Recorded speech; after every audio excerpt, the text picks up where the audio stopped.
Hello, my name is Marcus. I'm the compiler of a collection of therapy quotes entitled 1001 Windmills of the Mind. A collection of quotes taken from what's often called the psychodynamic or the psychoanalytic perspective, which long ago, as I understand it, was referred to by some as philosophical medicine, because this perspective seeks to validate something that as a child we couldn't validate or accept. Now as an adult we're tasked to accept something that's caused us to freeze our feelings, making us feel like that frozen woolly mammoth in that block of ice up in Siberia somewhere. That's a pretty good image of trauma, someone pointed out, and I've been borrowing that one in recent videos. So apparently up in Siberia, they said they discovered a woolly mammoth, more or less preserved, and he's been in that block of ice frozen for the past 30,000 years. And he pointed out, emotionally, we may feel like that when there's trauma, because our embodiment kind of gets stuck or frozen. If the child doesn't feel safe anymore to go through the developmental process, and he's scared of his mother even. He's scared of his reactions to what his mother, toward how his mother's treating him. Misattunements, malattunements, unavailability, schedule, bottle, misattunements. Mother's reverie's not there, baby's doesn't feel seen or accepted, or so the child feels pained by this. He freezes his emotionality. He freezes, sometimes called petrification. So another metaphor is that his golden ball, his meaning, his liveliness of affect, a wide range of affect, needed affect, appropriate affect, again, aliveness of affect, it gets sort of squelched or frozen like that woolly mammoth. So that frozen woolly mammoth describes our emotionality being stuck or frozen like that, or turned to stone, petrification. It's not lost. It's what happened to lead to a person to not know their feelings, not be aware of their feelings, not have names for their feelings. The condition, some people call it alexithymia, no word for feelings from the Greek. So a guy named Peter Sifnios, we have a few quotes from him. He came up with this phrase, alexithymia. A means no, lex for words, thymia for feeling. So the psychoanalytic perspective is about understanding how exactly did the child freeze their feelings so that we can get our feelings back, get the golden ball back. In a myth or a fairy tale, maybe it's getting the golden ball back. Or in the Odyssey, he wants to be reunited with Penelope, his feeling side. And Ithaca is his soul castle, his embodiment. In the White Bear King Valamon, she marries the bear, her embodiment. So if you're not in your body, you're not making sense, literally, says Kristen Wilson in a speech we recently played called Ooh My Soul. So if the child feels that it's unsafe to trust his mother and have his feelings and to receive the love that he needs, he'll deny that he has these needs with his mother. He'll deny that he feels pain around it. So it gets stuck and frozen. This is sometimes called emotional stunted development, arrested development, developmental derailment, or the derailment of development. And we're talking about this emotional, psychological, inner world development. Yes, the person chronologically grows up. Yes, they can still get 10 PhDs on the wall. But we're talking about the area of love and attitudes and the ability to have gratitude and empathy and reparation and understanding people, ourselves and others, sharing, making I statements, being in touch with our inner life. We're talking about this inner world area. So there can be a stunted there. So the woolly mammoth talks about the emotional stunted development. So actually about 2 weeks ago we spent a whole video just on trying to describe this phrase, stunted development. One person calls it attachment trauma. That's pretty good, I thought. Attachment trauma. Okay, so when there's trauma, they're frozen, right?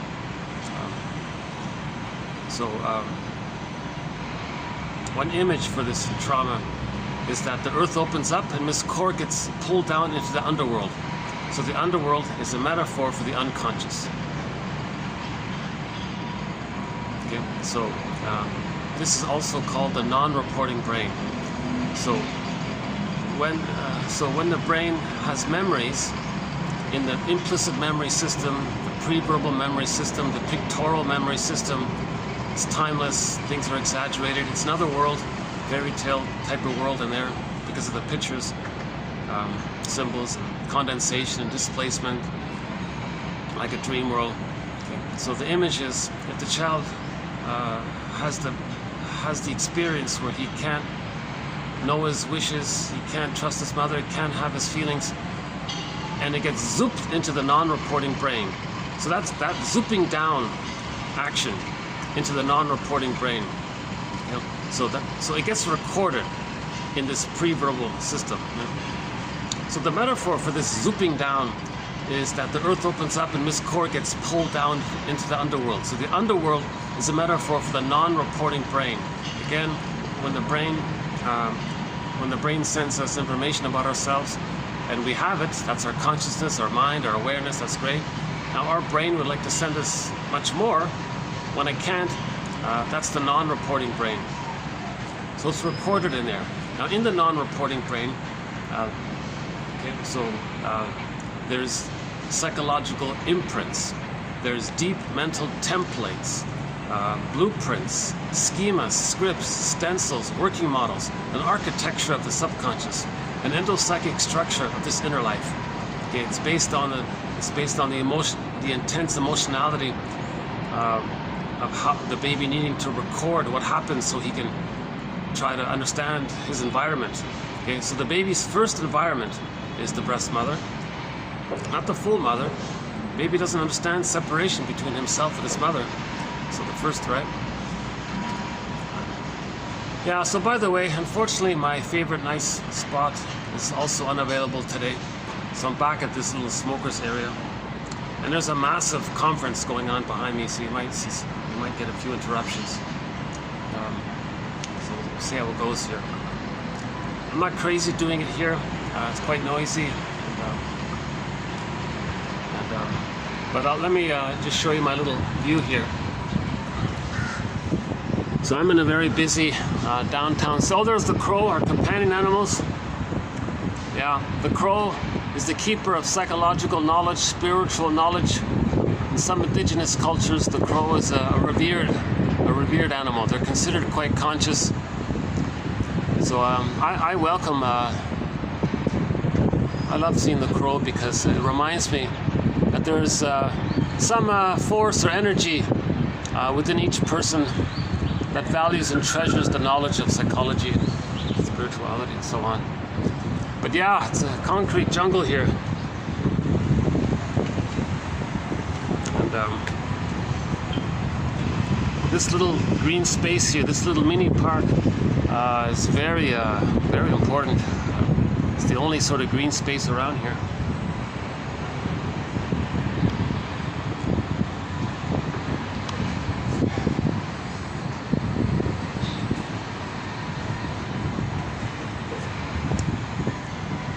So I did my last video here as well. So I think it's my fourth time here.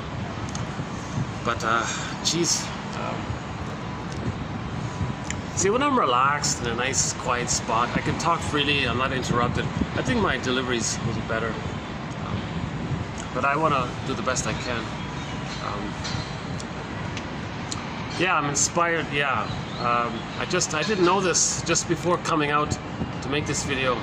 I just saw a little news item about an orchestra called Kateura. I think that's right. Kateura Orchestra.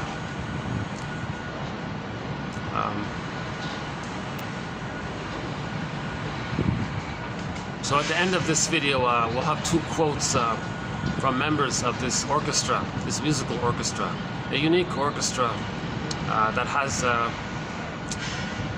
I think it's worth commenting on. So myths and fairy tales are metaphors for psychology. They're true on the inside, not on the outside. Myths and fairy tales are like dreams. They're soul stories. So one of the motifs in myths and fairy tales is when some innocence gets pulled down into the underworld.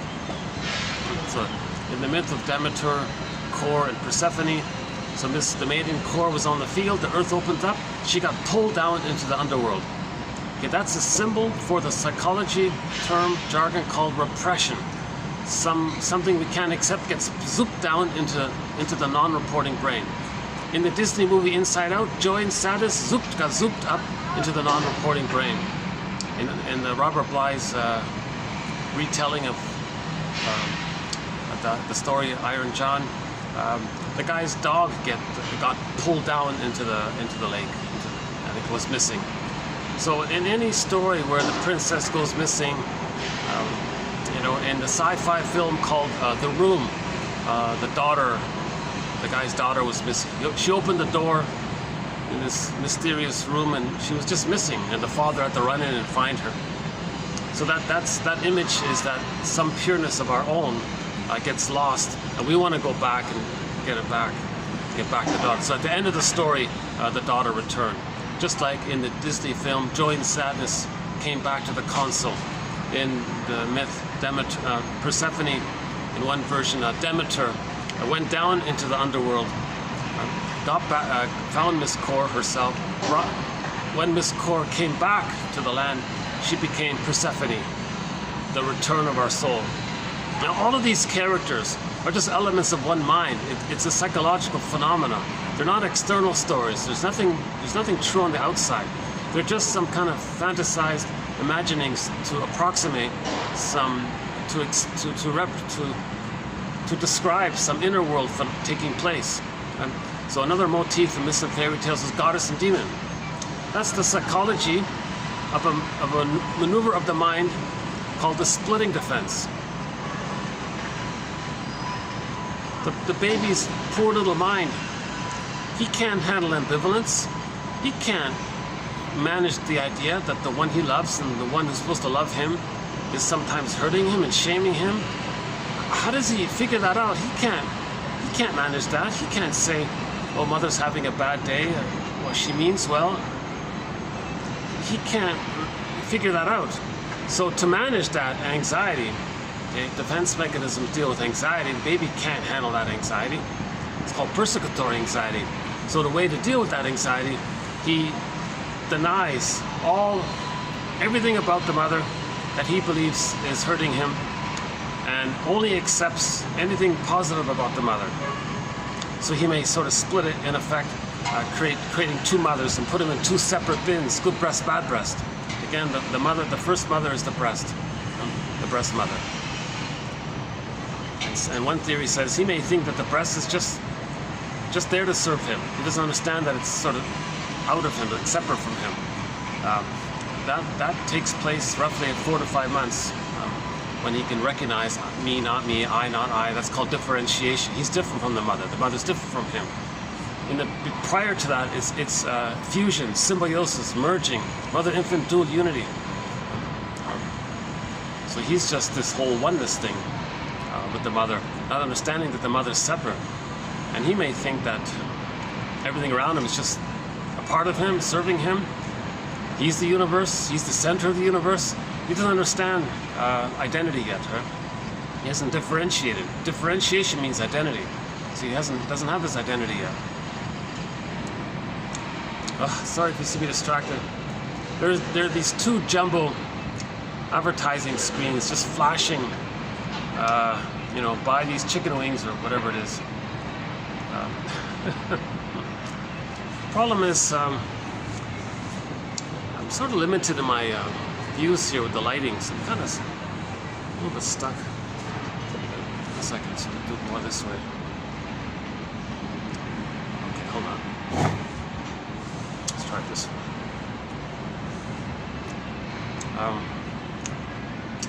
Yeah, now they're selling some kind of cosmetics or something. Now they're selling some kind of sports, oh no, some kind of junk food or something.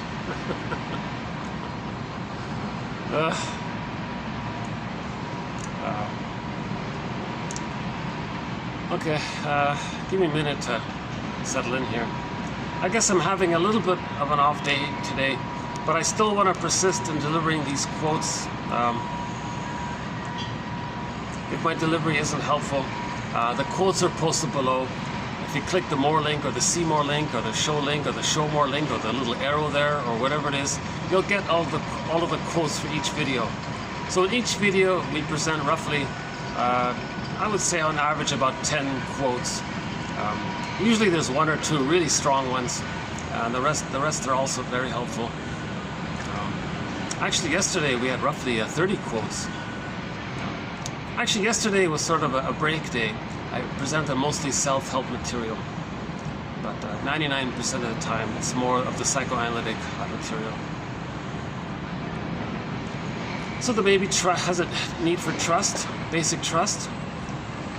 If that's broken, that can get broken with birth trauma. That can get broken if the baby's removed for too long. So we have a thread on why that takes place. If the baby's born and he's removed from his mother, he might think that he has no mother. He doesn't understand time. Poof, no mother. Where's the mother?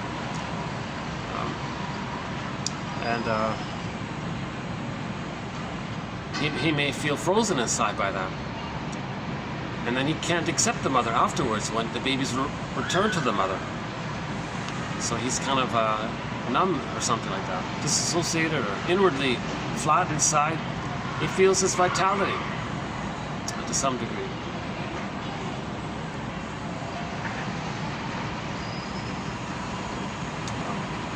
So the theory about that, just summary of it, is that the mother produces lots of hormones at the time of birth.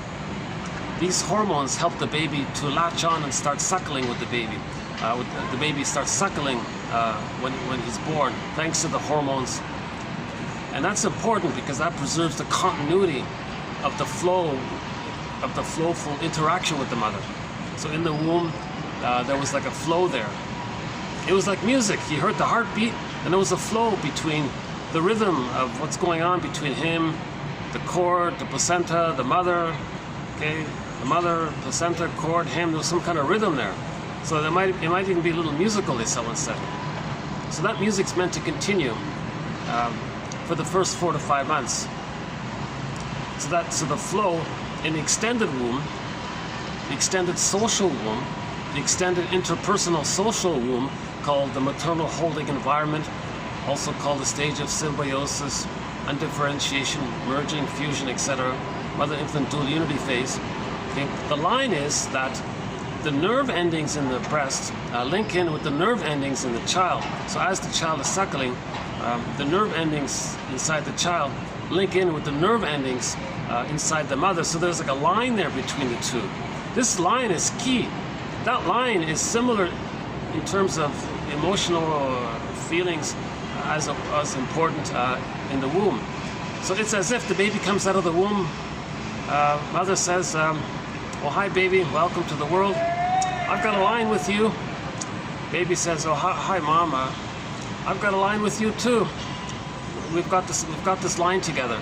So there's a kind of reverie there. Now the mother's reverie, her sense of being present to the child, then the child feels present to himself. Whatever the mother does with the child does to himself because of the fusion. If the mother sees, hears, feels the child can see, hear, feel himself. Okay? So this is called the reverie. If the mother soothes the child can soothe himself. Because the brain is malleable, and the baby's neural networking gets laid down based on the interaction with the mother. Human connections lead to neuro connections. This is key there because the main one, one of the main ones, is that the baby sends a distress. Mother picks it up, understands it, she's attuned, and responds appropriately. Mother's maternal acceptance and presence soothes the child. Child knows that he's safe. Okay, basic safety, basic trust, response, basic safety. He has the wiring laid down, and it becomes part of a structure. So he goes through life with a sense of basic trust. The universe is a friendly place. Remember that famous question, is the universe a friendly place? Someone said, we don't know if Einstein really asked that question, but whatever, it's a good question. It relates to this basic trust. So if the mother provides the reverie in the maternal holding environment, in particular for the first 4 to 5 months, then for the baby, the universe is a friendly place. Because he felt loved and safe by the mother.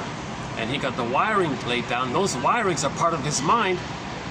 And he now has a regular sort of set thing where he always feels sort of that basic safety, meaning that the universe is a friendly place, right? Kind of thing. So baby is distressed, mother picks it up, she responds.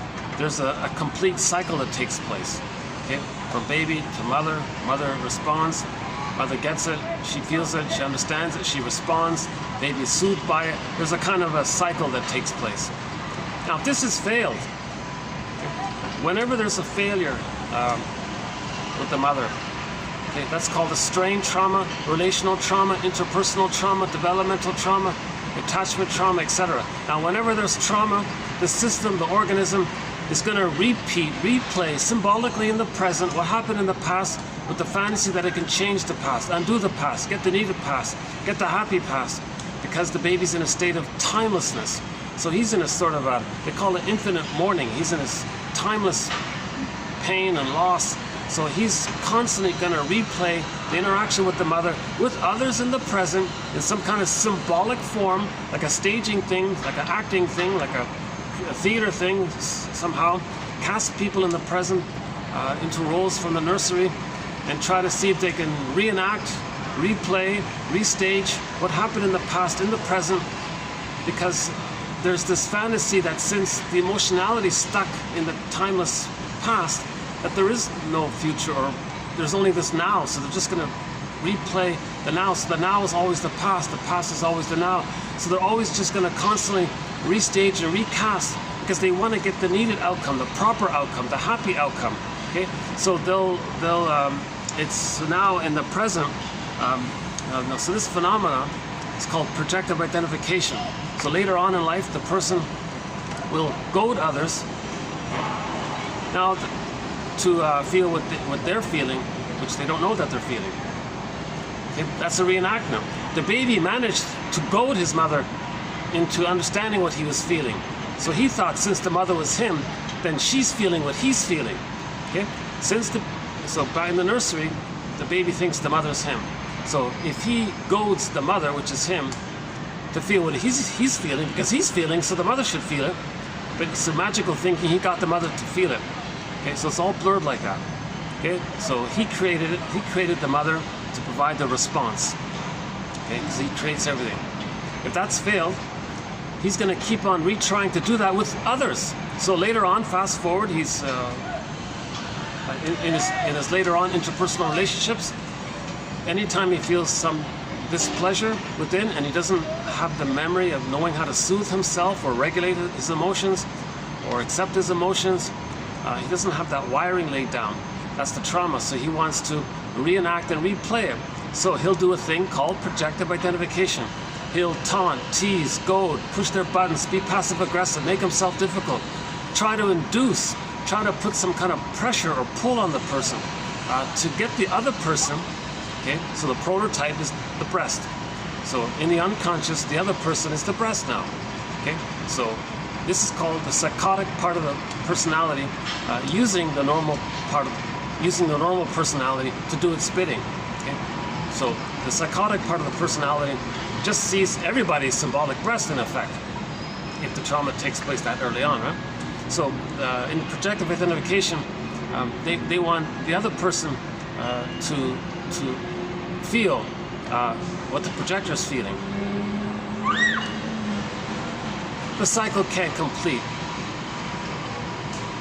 Even if he's successful in somehow tricking or inducing or getting somehow putting some kind of pressure. So this whole thing about the pressure is, the term projective identification means the projector felt, let's say he felt, as a baby, he felt scared at his mother. And so later on, okay, he wants the other person to feel scared. Yeah, hold on a second.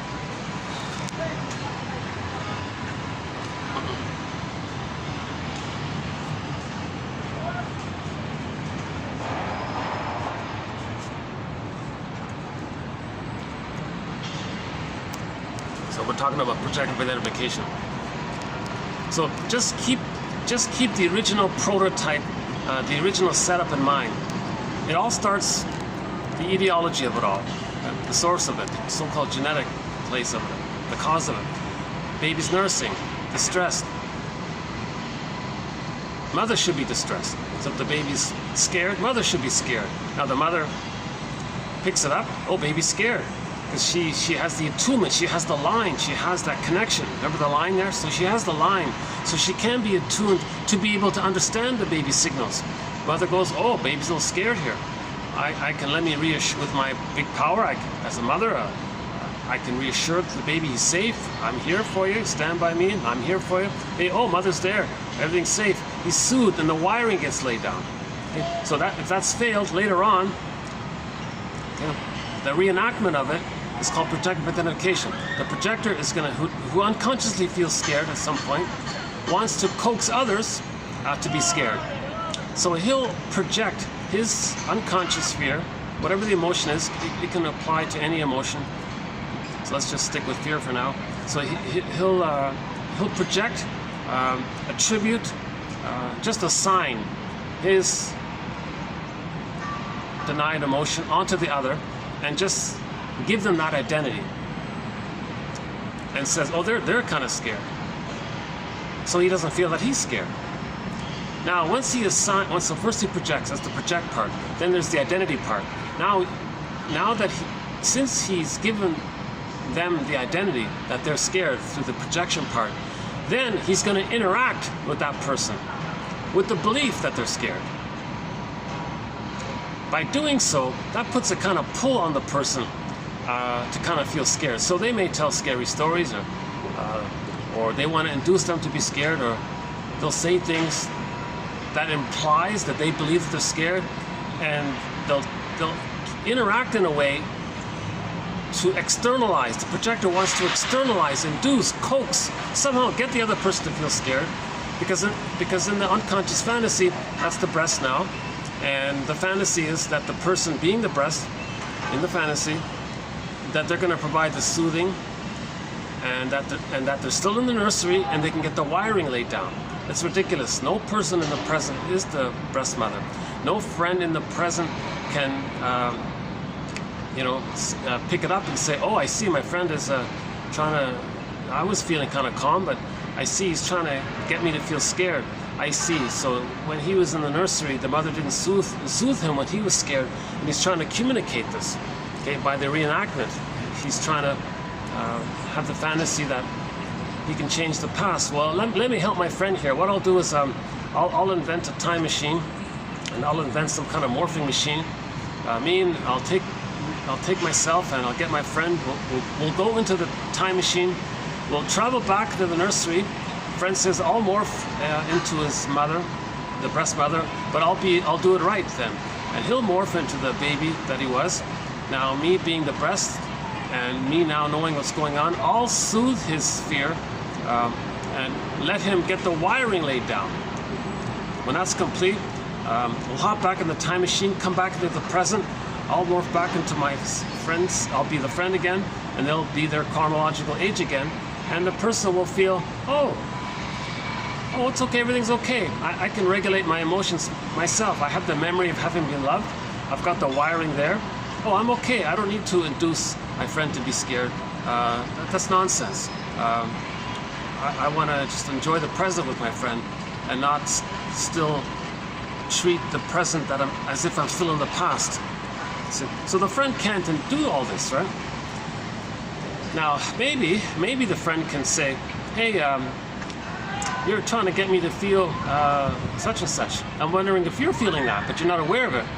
The friend might say, well, now that you mentioned it, I think I am. How did you know? Well, I just, the way your tone, what you're implying, and being passive aggressive. I feel like a pull to feel a certain way that I'm not really feeling. So I guess that's what you're feeling, but you're not aware of it. So I'm pointing it out, and I'm asking you as an invitation for mutual exploration. A friend might say, "Oh my God, now that you brought it to my awareness, I think I am." Yeah, thanks for that, kind of thing. So it can be benign like that often, if the friend just replies like that. Now sometimes the projector does it to not feel lonely. That's called misery loves company kind of thing. Now sometimes the person is doing it and they don't want to admit it because they feel so much fear around their inner feelings. They want to externalize it and see it demonstrated by the other people. And they want to keep it externalized because then they can maintain that it's not within. So that's a defense mechanism. When you externalize or project out what's within, then you don't have to face what's within. So projection is also called a mirror defense, because when you project outwardly like that and you see your friend distressed, that's like a mirror to see what you create, that's what's within. Projection is the means of bringing repressed material to consciousness. In other words, projective identification means there was attachment trauma. Projective identification, all this goading and taunting and teasing and inducing, tricking others to show to be any unpleasant, usually it's any unpleasant emotion. Sometimes it can be pleasant emotions. If someone's trying to goad you to be happy because you're afraid to show happiness, and maybe you want to, maybe you do feel kind of good inside, but you're afraid to do it. So maybe you want to get the other to express. So the other person's like a proxy. Remember the proxy a couple of videos ago? We did a video on this issue called evocation of the proxy. So a proxy is somebody who feels the thing that you're feeling, but you're afraid to feel it. But since you see them expressing your feeling, then you think, well, they're feeling it for me, and you have some distance there. So there's a kind of like they're doing it for you, and then you don't totally deny it because you see it expressed by your friend outwardly, but it is within, but you're not feeling it, but they're feeling it. So there's some kind of the friend is like the scapegoat. He's doing something on your behalf, kind of thing. Right? So if the friend feels for you, plays a role for you, does something that you want to do, that's called the evocation of the proxy phenomenon. So that's part of projective identification. That's synonymous, this phrase, evocation of a proxy. It's synonymous with projective identification. Someone called it reciprocal role procedures. I'll mention it here later, but we don't use that one. But it's not bad. Reciprocal role, baby, mother, replay later on. You want to get the other to play the more painful one.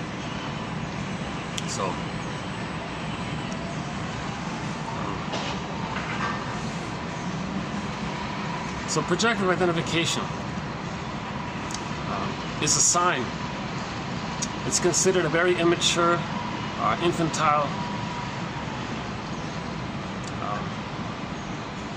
response, because that's what babies do. Babies want to get the mother to feel, to reply. If that's failed, and the person's scolding others to feel what they can't feel, that means emotionally they're doing what they tried to do as a baby, but it failed. The trauma is they needed the safety with the mother. The baby didn't want to lose the basic trust. The baby didn't want to lose basic safety with the mother. He didn't want to lose his golden ball, his identity, his embodiment. He doesn't want to feel like that woolly mammoth in that block of ice. He doesn't want to go through life sleepwalking. He doesn't want to feel like that he's living the provisional life, the unlived life, when does life begin kind of feeling. He wants to enjoy the present. But with trauma, you're always living in the past. The therapist said the client is giving him the presenting past. What's the presenting past? He's presenting the past in the present. So we replay the past in the present because of the pain we're feeling. Remember, when you're not feeling, that's when you're feeling the most pain. When you're not feeling, that's when you're feeling the most pain. Elvin, look up SEMRAD, SEMRAD in our search engine here. I'm talking about the mini search engine embedded within this channel, Psychoanalytic Self-Awareness Course. Type in SEMRAD. You have to search around a bit, but you'll find that one there. Apparently, this Semrat guy, from what other people have written, he was like a rock star back in the 60s or whatever, and people would fly around the world to study with him. But he didn't write any books or articles. He didn't write anything. He was just he just had this reputation. Word got around. It's a pity that he didn't write any books or anything. The only thing we have is that two of his students, would take notes of some of the zingers he wrote down. So I've included what I believe to be sort of his best zingers, these one-line zingers. One of them is this one here. When you're not feeling, that's when you're hurting the most.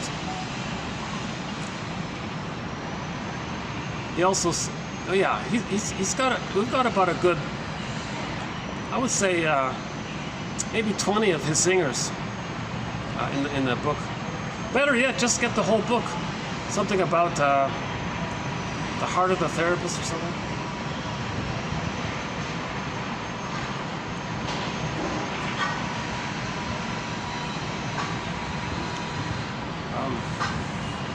So, yeah, that's the trauma, right? People realize that the trauma exists usually at around midlife. Is that all there is? Something's missing?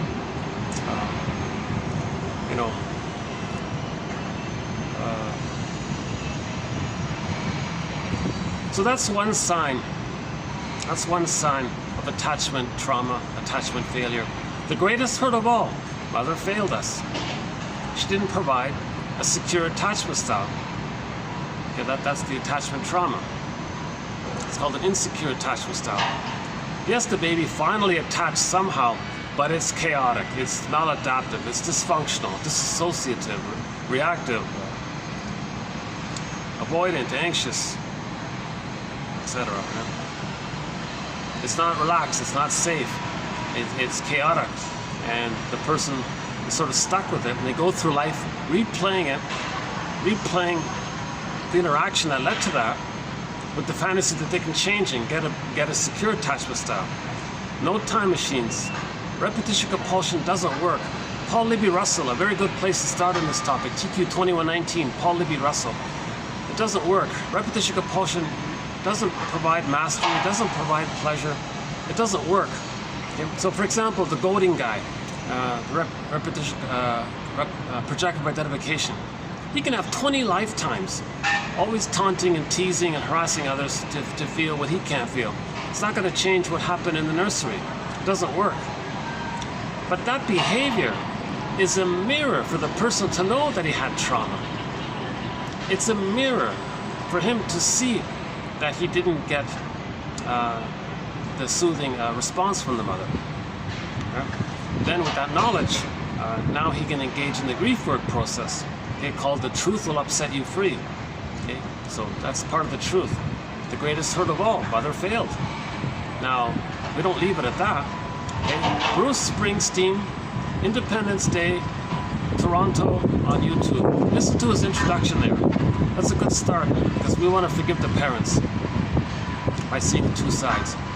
So back to the splitting mechanism. Another sign of attachment trauma is the still ongoing archaic, primitive, quote-unquote primitive, infantile, immature, desperate maneuver of the mind known as the splitting mechanism. If that's still being used beyond age 3, that's a sign of trauma. Okay? So remember, the baby had to couldn't handle the ambivalence. They had to separate it. Good breast, bad breast. Denies one, accepts the other. He can't mix it up. He can't understand that the mother is having a bad day, or the mother is confused. She means well, she's trying. The baby can't sort of filter out and hold and see the three-dimensionality or the depth or the positive intention of the mother. Factor in her confusion, factor in what happened to her, factor in that she's trying her best, factor in that she would do it better if she knew how to do it better, factor in that since she's trauma and no one taught her, then she didn't know it all, or she couldn't do it all. Factor in that, of course, she, and so on. So the forgiveness there. The child can't do all these kinds of things. his ego isn't developed. It's got to be simple. Mother's got to be all good. He's got to, meaning the paradise. The baby can't have paradise lost. I just realized the one good thing about coming out here is I can sort of speak loudly because I know they can't hear me behind me. There's several doors there. With all this construction going on.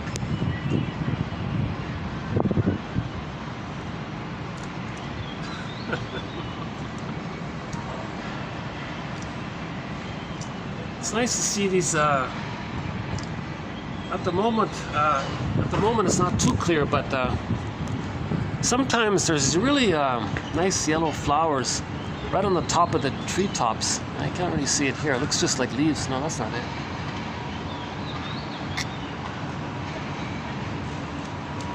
Oh no, I guess it's gone. Yeah, about a week ago I showed it. Yeah. Oh, there's some nice pink ones there.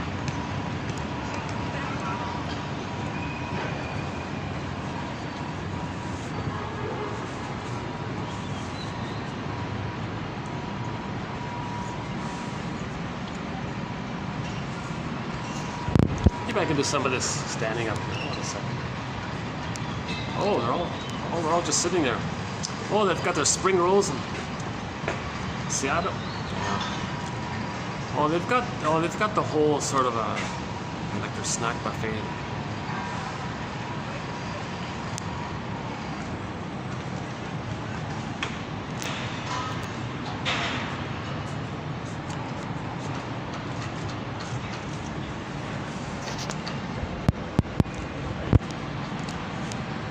Oops. Okay, we'll get back.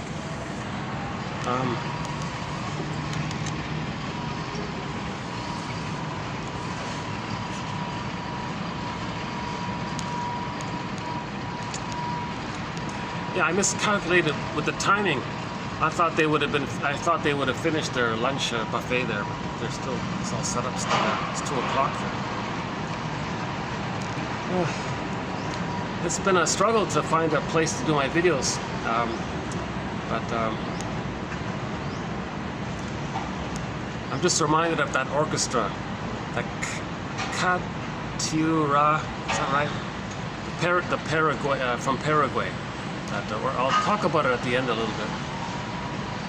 Most people maybe have heard it already, but it was new to me this morning. So let's go back to the splitting mechanism.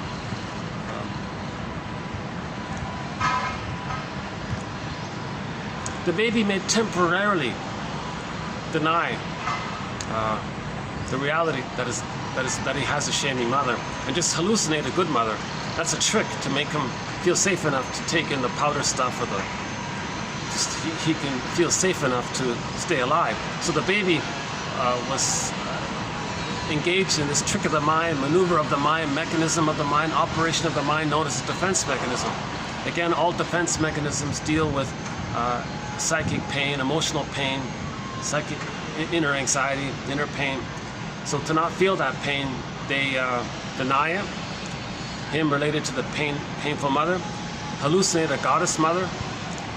You see that it's a kind of trick in the psychic world, and then he represses the pain.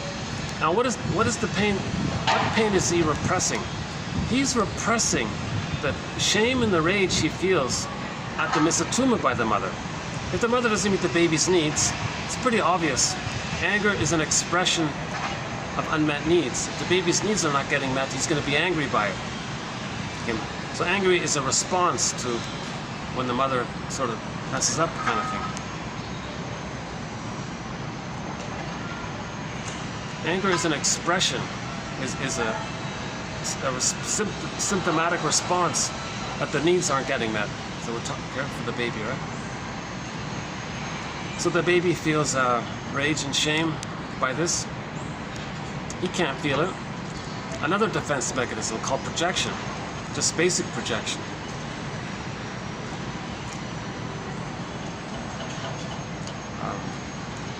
His rage is too much excitation, so it's repressed. When something's repressed, he sees it outwardly.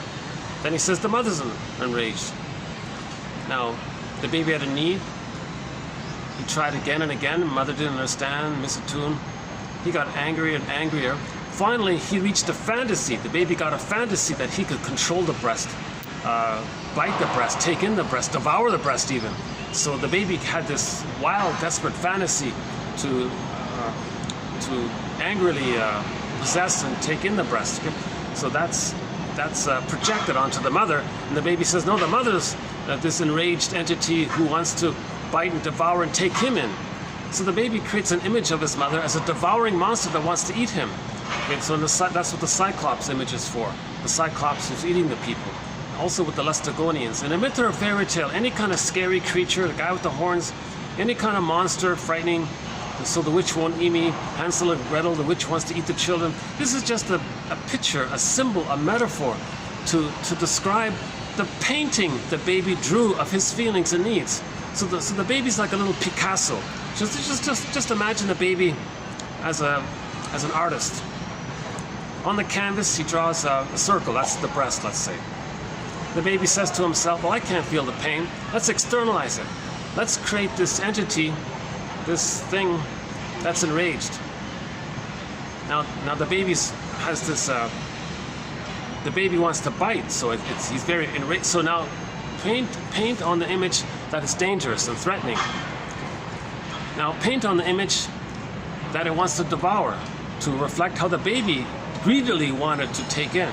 Okay? So he ends up with this image of the mother that reflects his projections. Okay? So that's his concept of the mother. It helps him to not feel the pain around the mother's misattunement. But he's bonded to this image. Okay? So that's in his mind, this image.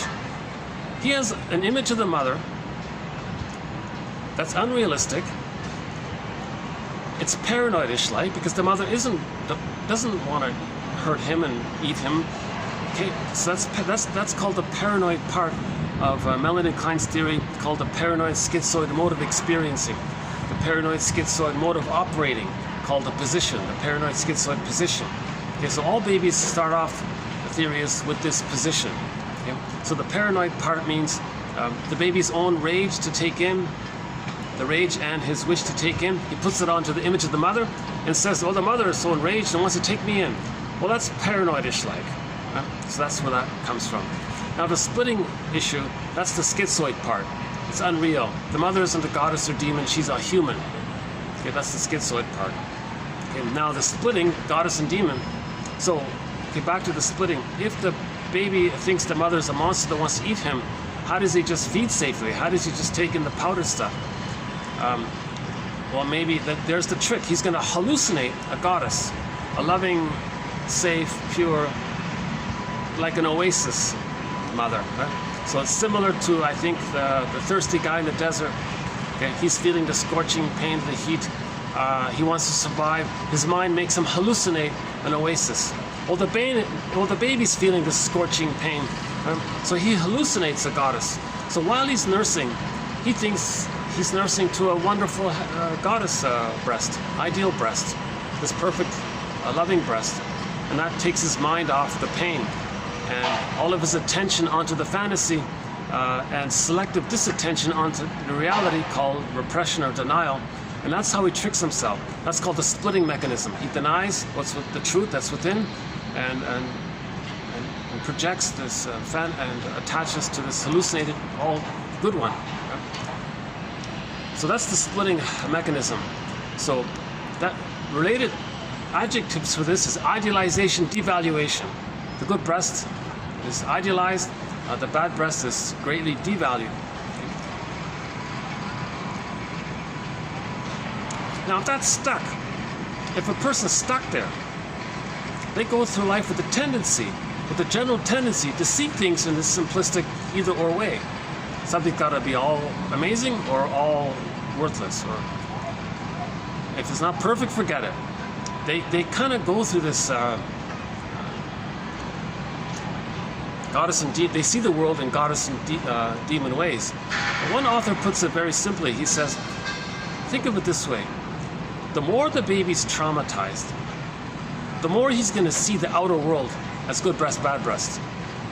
You see, that conveys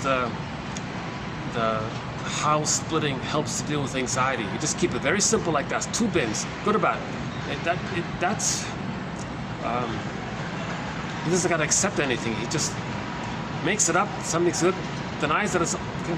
So the baby is a kind of a genius to figure that out somehow. But that's just temporary. That's just meant to be just for the first 4 to 5 months. That's meant to be existential hearsay by the age of 3. Okay, so if the child doesn't get a chance to progress or evolve out of that position into the depressive position, okay, so at 4 to 5 months, with enough experience, the baby can differentiate from the mother. When the baby realizes the truth that, oh, there's one woman here. She's loving and sometimes hurtful. Okay, this is a little depressive. I kind of feel badly about this. I don't want to be angry at the one I love. And now reparationist comes in there. Geez, sorry, Mom. I know you love me and you messed up. I was angry at you. Oh, sorry about that. And now there's gratitude, and it's more complex now. Right? So that's called the depressive position. So that's more realistic. The mother's a person. Is trying her best, makes mistakes. The baby's overall okay with that. Now this okayness takes place when the mother is more loving than shaming. Okay? But if it's the other way around, if the mother's more shaming than loving, the child can't do it. He still clings to the splitting mechanism. He doesn't get a chance to resolve the splitting mechanism. He's still using it. That becomes in his template, in his psychic structure, those mental templates, goddess and demon imagery. And we go through life seeing things through the templates we make, the maps we make. We see things based on those maps. And we want to replay what caused those painful maps to see if we can get a healthy map. So we don't want this painful map. Yes, this map helped the baby to survive the nursery, but later on it's dysfunctional. It's going to hurt the person and others, obviously. So if a person goes through life with either-or thinking, this either-or thinking, one expression of it is me good, you bad. Goddess, demons. So people are either good or bad. They see things in simplistic, all good or all bad. Okay, so so prejudice can come from there, because simultaneously what happens with trauma is the baby identifies with the aggressor. Okay. Okay, so just pause on that point. The more the mother's love is unavailable, the more the baby needs her love. So he's gonna cling to her, stick to her like glue, like Velcro. It's called an adhesive identification, also called identification with the aggressor. So the baby has to attach to his mother. If the mother's not available, he's got to attach even more tightly, and it crosses over where he becomes just like her. That's his attempt to stay connected to her if he is her. So the baby must bond to the mother like that. That's a very desperate maneuver, because it's very hard for a person later on to leave the mother. Psychologically, he's married to mom inside. That's right. Now, part of this stuckness is that he's going to be loyal to it.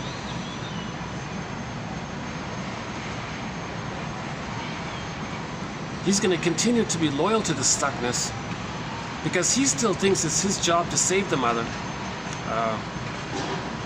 to make her be a loving mother so he can get his paradise needs, so he can leave the mother.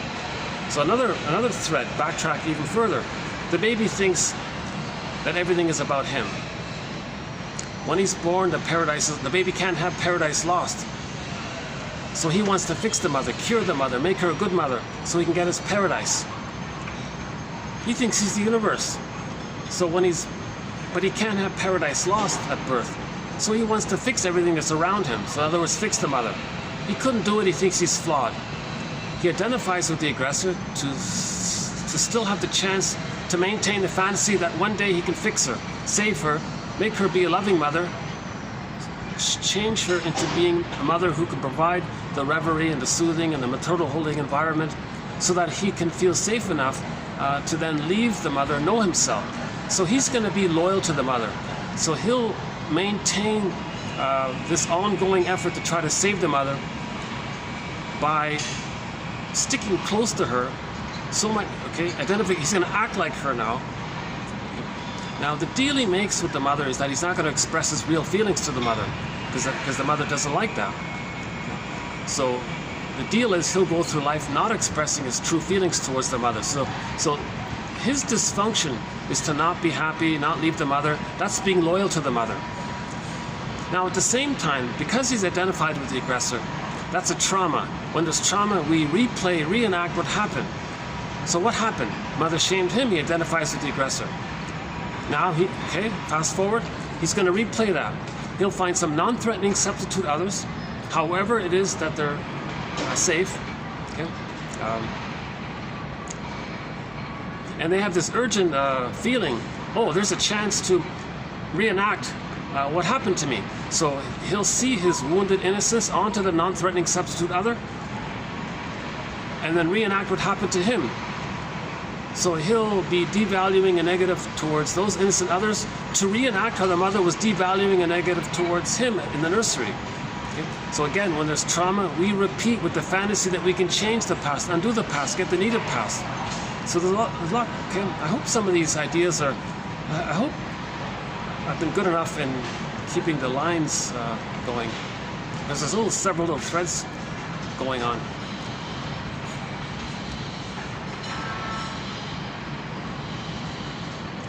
Okay, now this reenactment, by the way, when the trauma is very early on like this, it's called identification with the aggressor. They're going to do to others to reenact what the mother did to them. So prejudice is a sign of attachment trauma. Prejudice is a sign that the person is still operating from the paranoid schizoid position. Because the prejudice is that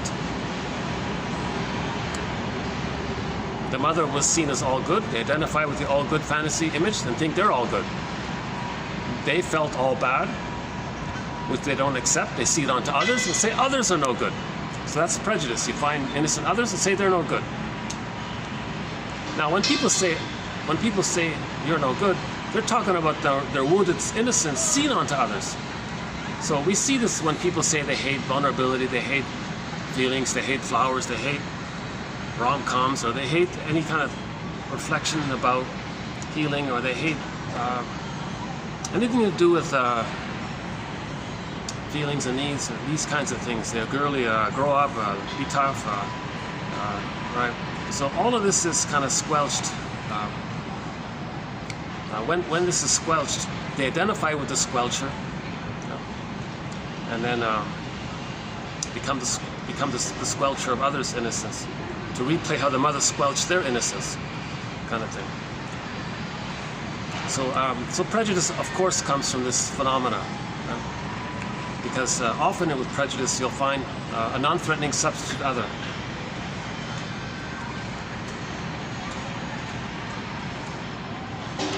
So most people around the world just have a kind of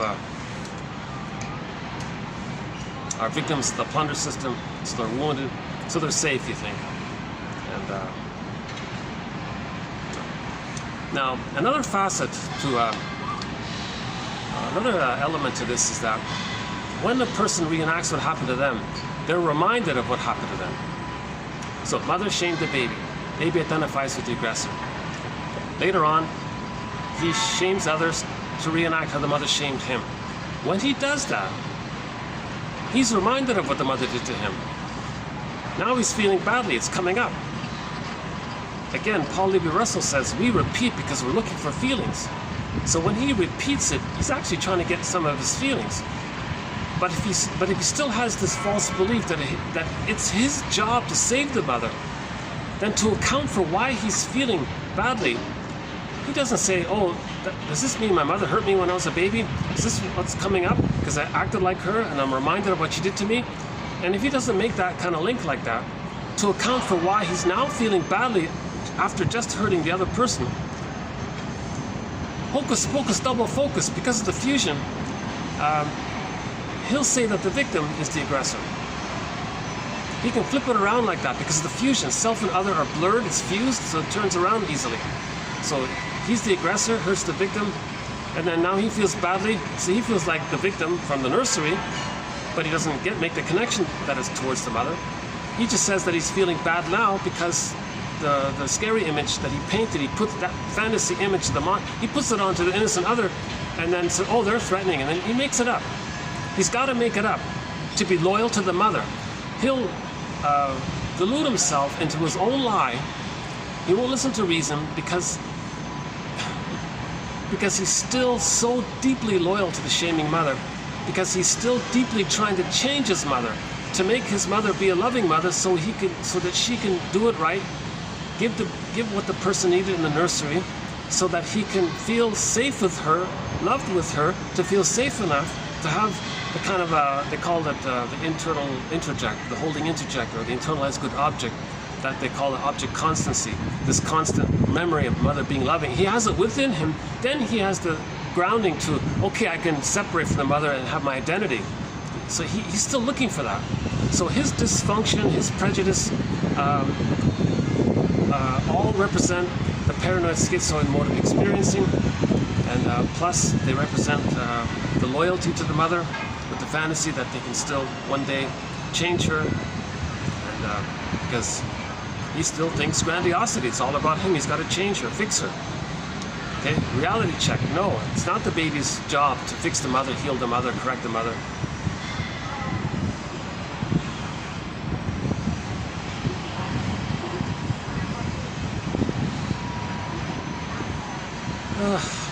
Truth is, in the back of my mind, I was just thinking, a part of me said, no, don't do the video here, because they have this huge, massive conference going on. But this part seems to be sort of separate, sort of like a communal smoking area for other functions. But I thought, wow. Oh, here's some smokers there. Okay.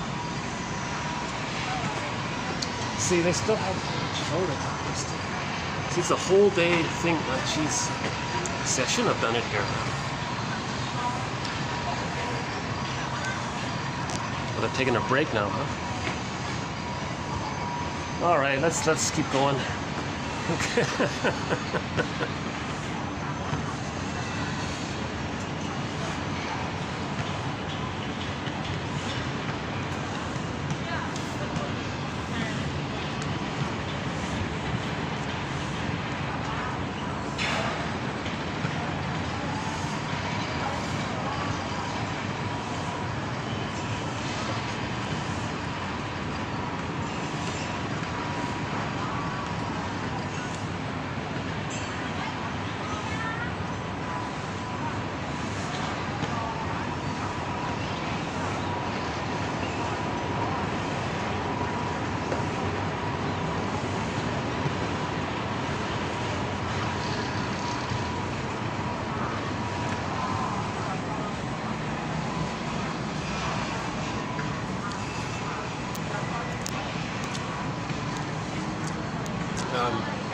Very imperfect delivery, I realize that.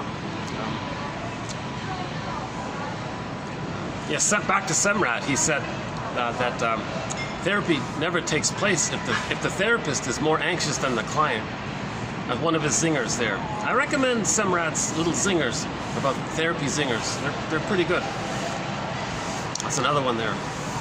So my disclaimer, once again, I'm not an analyst. I'm not a psychotherapist. I haven't been analyzed.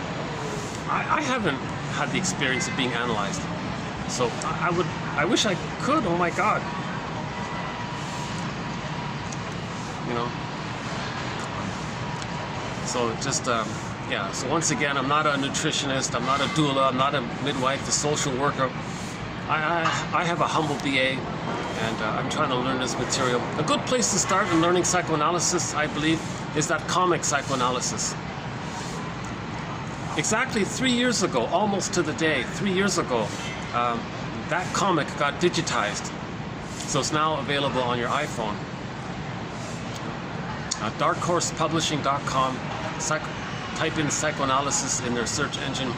It's well worth the $20 approximately for the complete run of psychoanalysis. They only put out 4 issues, comprising for a total of 12 therapy sessions with using 3 fictional clients. But it's jam-packed with insights. you'll get a very clear, immediate, felt sense of what psychoanalysis is. They talk about unconscious guilt, repetition compulsion, self-defeating behavior, family systems therapy.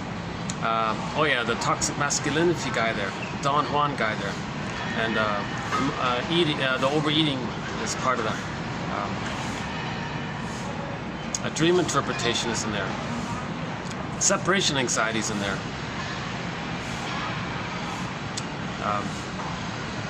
One character was always coaxing people to reject her because she wanted to replay how her mother rejected her. So she would make herself unappealing to get others to reject her because she wanted to replay how the mother rejected her.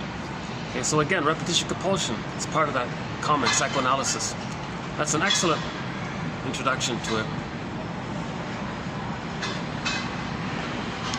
I'm just watching some teenager do his skateboarding antics here.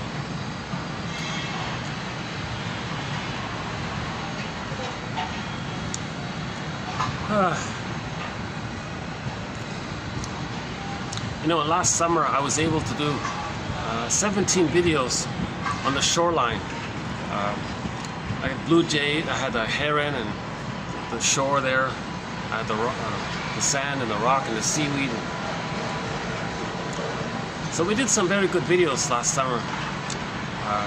Due to some kind of glitch or hacking, they're all lost, unfortunately. But the quotes are saved, so all of the quotes are still protected. But my commentary for those 17 videos, unfortunately, were lost. But I remember spending a lot of time on Melanie Klein's theory about the positions, one of our threads. So the first position, it's called the paranoid schizoid position. If some people are frozen there, they're stuck there with that template called the paranoid schizoid template. Okay? Another aspect, another symptom is that the psychic structure to have our feelings is called differentiation. But to have differentiation, you got to see the two sides of the mother as being one person, with one person having two sides. You got to have that ambivalence. If splitting is still being used, then differentiation doesn't take place. If differentiation doesn't take place, that means they don't have their golden ball. If they don't have their golden ball, they don't have their feelings. So in later life, they're not really feeling, they're sleepwalking through life. So they're not really, if there's a joyful situation, they don't allow themselves to feel the joy. Someone said, if they feel a little good about something, it brings up anxiety, so they might binge eat. What are you binge eating for? You should be feeling good here. But the good feelings cause anxiety. So even good feelings can cause anxiety, and we can squelch them. So we need, if we don't have our golden ball with differentiation, so we're not experiencing joy, interest, curiosity, our hobbies, our pleasure and pleasurable pursuits, expressing the real self, part of the self, expressing and knowing and feeling how we're a little unique and some kind of unique joy and pleasure around that kind of unique sense. We're rare. When something's rare, it's valuable. Og Mandino, the Skull Mark number 4, his poem called Nature's Greatest Miracle. Virginia Satir's poem, I Am Me. If a person doesn't have their golden ball, how do they more losses in later life? If there is a loss later in life, if they don't have their feelings, how do they admit the loss? They can't admit the loss. So they're in denial. They can't feel. You need to feel when you lost something. You need to feel sadness. In the Disney movie Inside Out, sadness and joy were zooped away. So while joy and sadness are zooped away, the character in that story, Riley, she wouldn't be able to enjoy anything or cry or admit loss or something like that.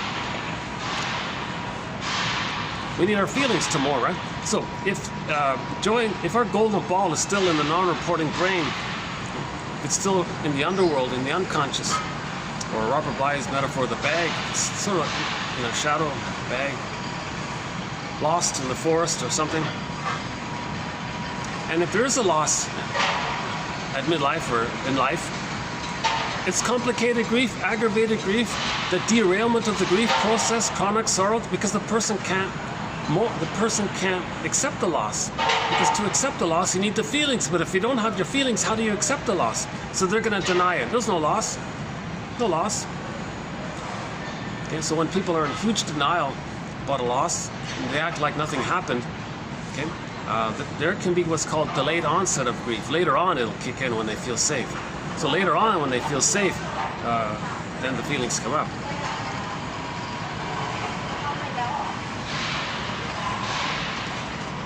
Is their break over? Oh, it looks like their break is over. That's good.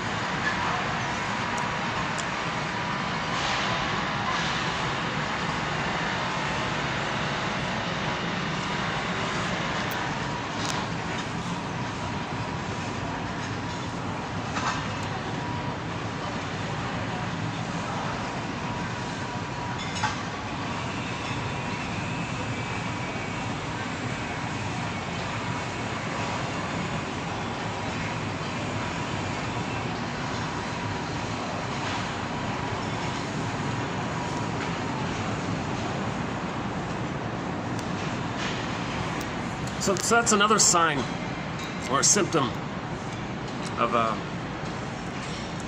trauma, very early on trauma, where the person doesn't separate from the mother. They can't mourn losses. Now, if a person doesn't mourn losses, they go through life being reminded of the loss. Things will remind you of the loss. Now, the feelings that you actually have go directed towards yourself.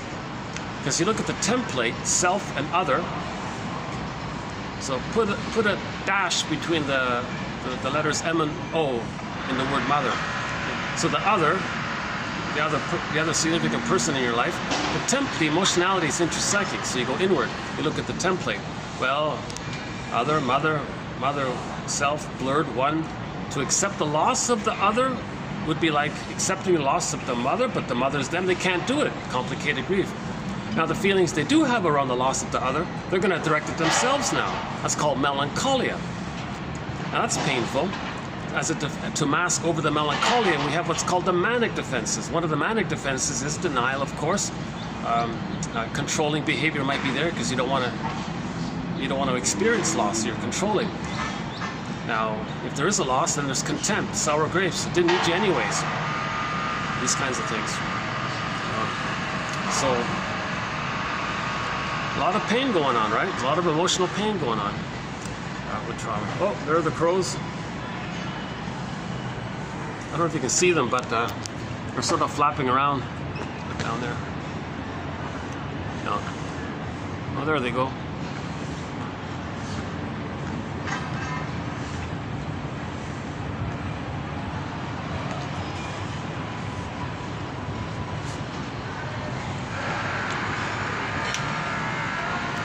So that's one of our threads, complicated grief. Maybe I'll just leave it there for that part there.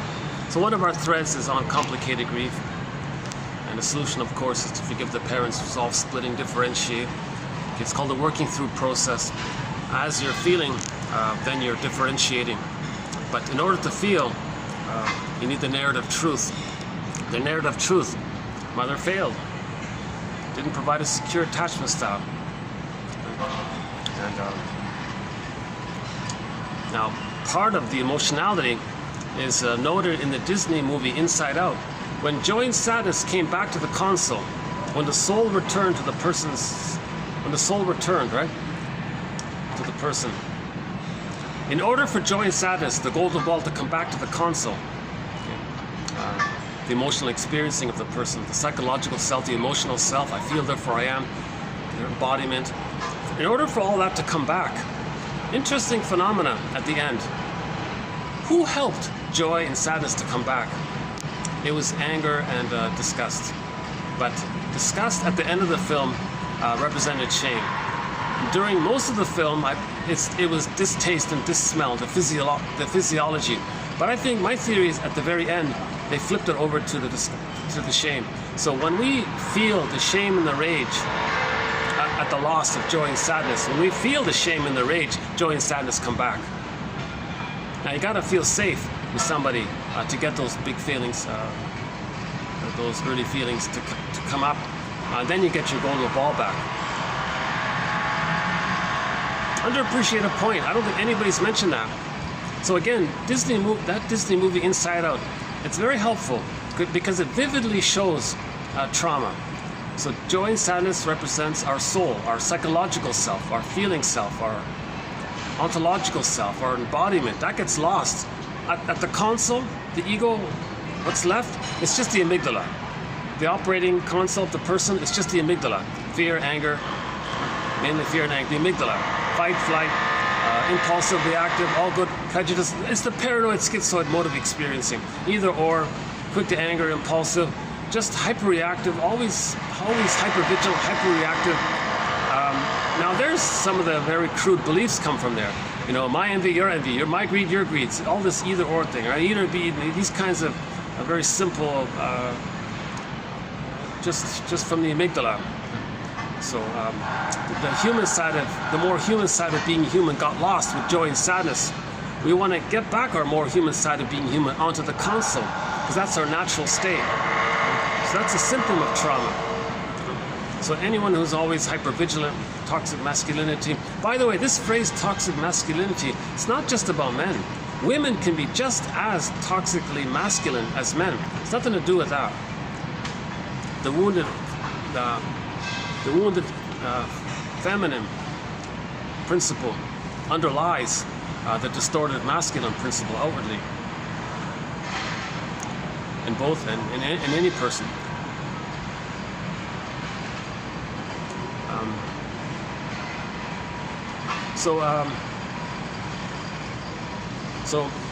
The paranoid schizoid position, okay, splitting, projective identification, the goading one, the coaxing one, idealization, devaluation, prejudice, okay, identification with the aggressor, doing to others to reenact what the mother did to you and to communicate what happened to you. Now, awareness of this is healing. You see, this is an attempt to get narrative, truth, and memory and feelings. Awareness of this, bringing this to consciousness, is the grief work process. That's what psychoanalysis is all about, make you conscious of it. Transference reveals the past, so be aware that you're transferring. And then you know what you're transferring, and you know what happened in the past. Now you know what you're mourning. Now you're getting somewhere, and now you're on the second journey. It's an inward journey. You're looking. Okay, the second journey, midlife, okay, sometimes called the hero's journey. The second journey, midlife audit, midlife examination period. Okay, it's about getting joy and sadness back. Okay, the metaphors, looking inwardly about our beliefs and our feelings and what happened, and looking for patterns. And, okay, anything other than I'm okay, you're okay is a sign of trauma. Huh? Not expressing the real self, part of the self, that's a sign of trauma. Not being able to mourn, same idea.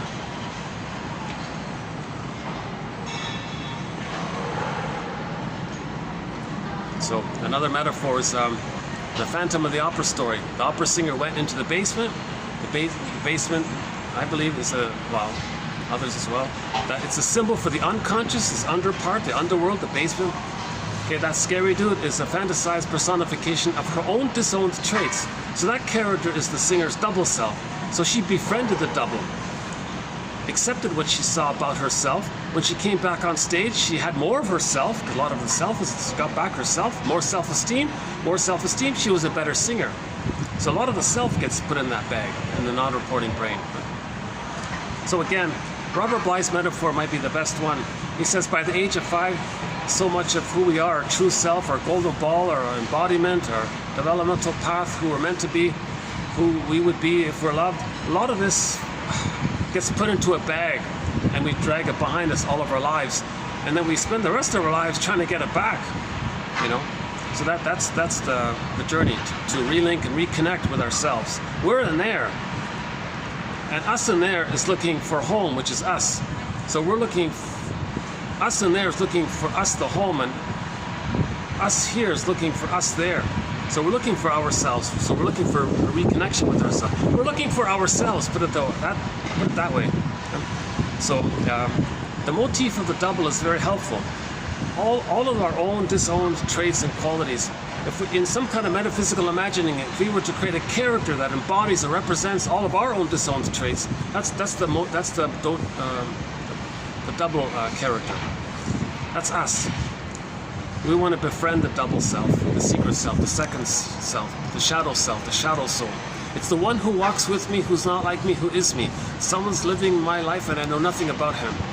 Okay? Darrow calls it the skeleton. You don't see him.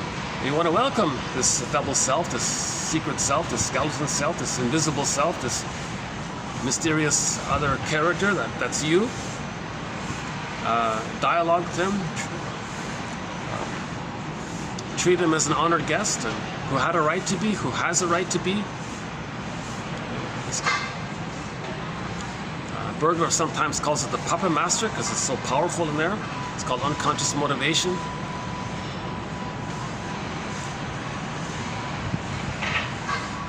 So if we make choices and we don't know why we're making the choices, well, our unconscious self got us to do it because of the pain we're living in. We're trying to replay the past in the present, see if we can change the past. So there's a powerful force. Okay, so that's why we say make the unconscious conscious. Then we settle into ourselves and calm down and enjoy the present, where it was, ego shall be. They say. All of the energy is sometimes called the id or the it.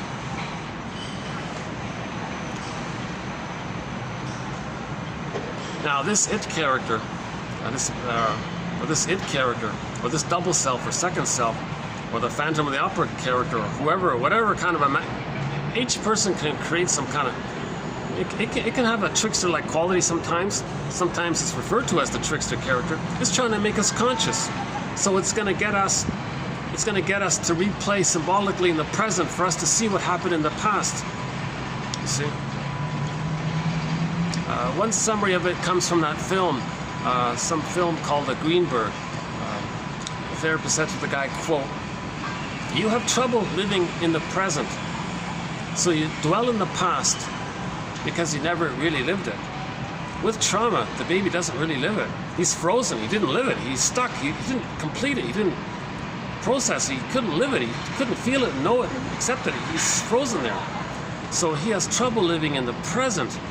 So he's replaying the past in the present because he never lived the past. He's trying to live the past. It's called unfinished business." So a good example of this is our thread on falling in love, TQ 35-9, about this issue of falling in love. You find someone who reminds you of your parent unconsciously, your partner, the person you fell in love with, has some kind of psychological wiring that's similar to your dysfunctional mother.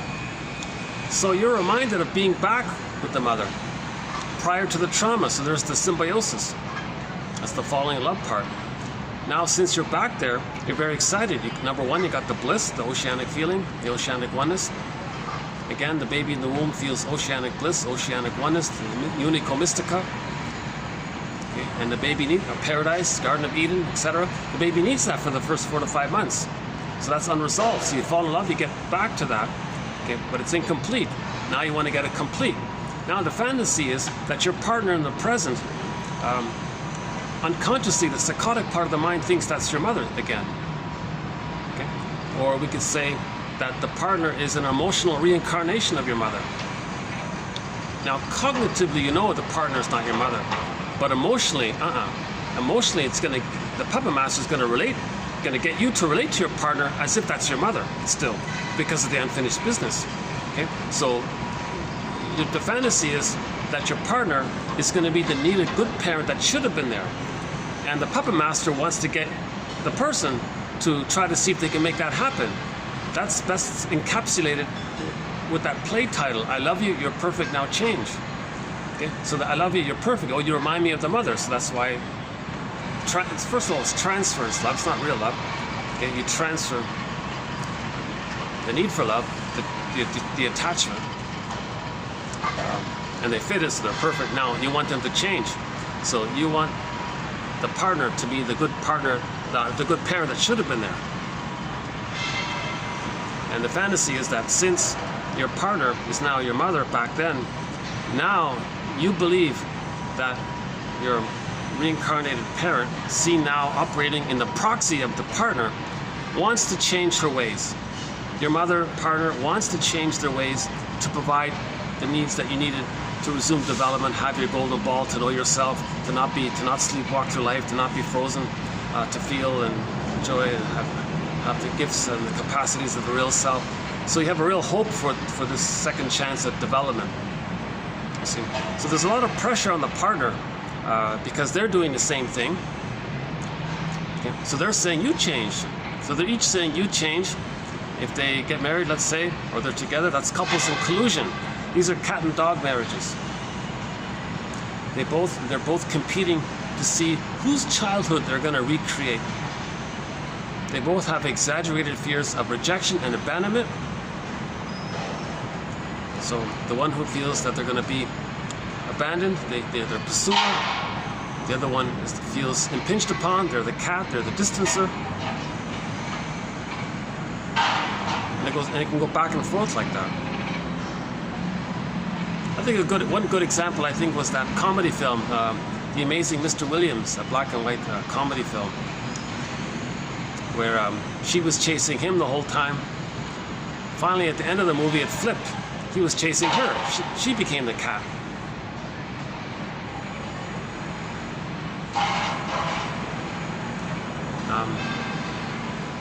Yeah, the truth is, during this whole video, I had this nagging little bad feeling that I shouldn't really truly be here.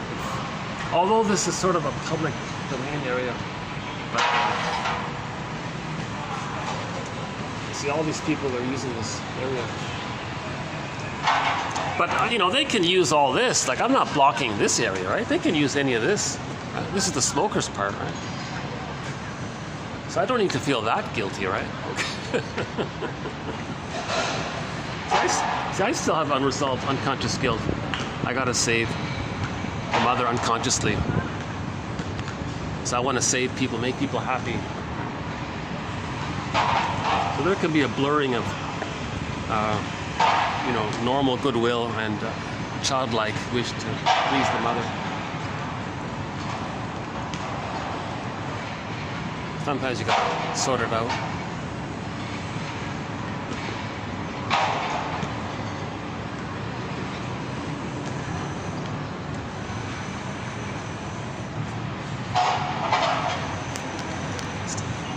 Does that work?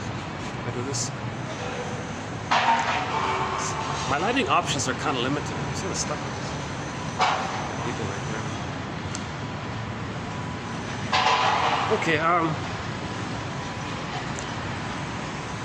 Yeah, I know this isn't one of my better videos. I still hope somehow some of these ideas get through somehow.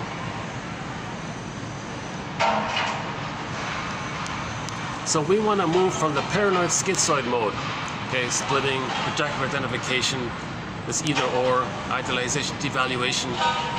Now you got the controlling as a defense against not being able to more losses.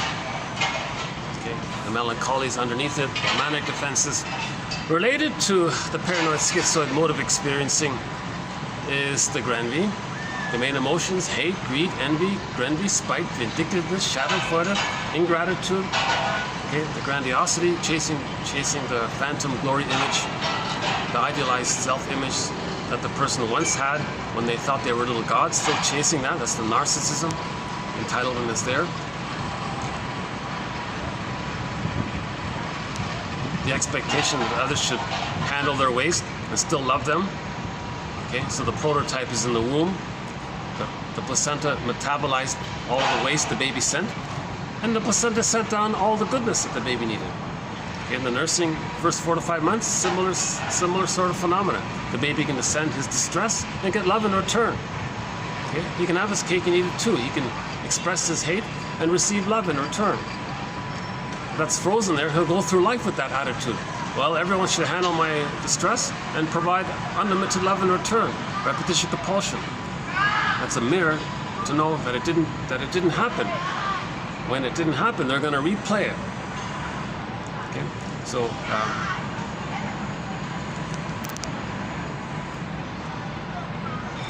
an overly abbreviated summary of the issue around greed and envy is that greed is the repetition compulsion of still trying to get the positive maternal experience, right? So again, the baby needed a positive maternal taking in experience. He didn't get it. So the world is symbolic. Mother, he wants to gobble it all in because he still wanted to gobble in the breast. It didn't work, huh? It never works because no thing you get can take you back in the nursery, morph into the needed breast, and help the baby, let the baby feel loved by the goodness of the mother. So he gets the wiring laid down. It can't be done. Hence, it's insatiable. It's timeless. It's impossible. So the phrase is, greed is insatiable. It never works. The baby's in a state of infinite mourning. It's timeless mourning. So he's going to spin it around again and again. It's infinite. Greed is endlessly. Now, greed is also very destructive. Now, simultaneously, in particular when the trauma takes place very early on, the baby won't accept goodness. So even if the person is greedy later on, they won't accept it.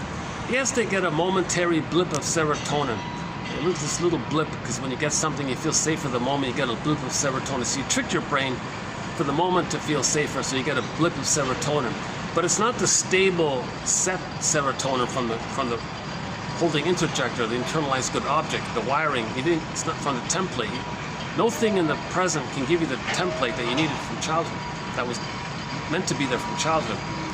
So now, so related to greed is that since greed destroys,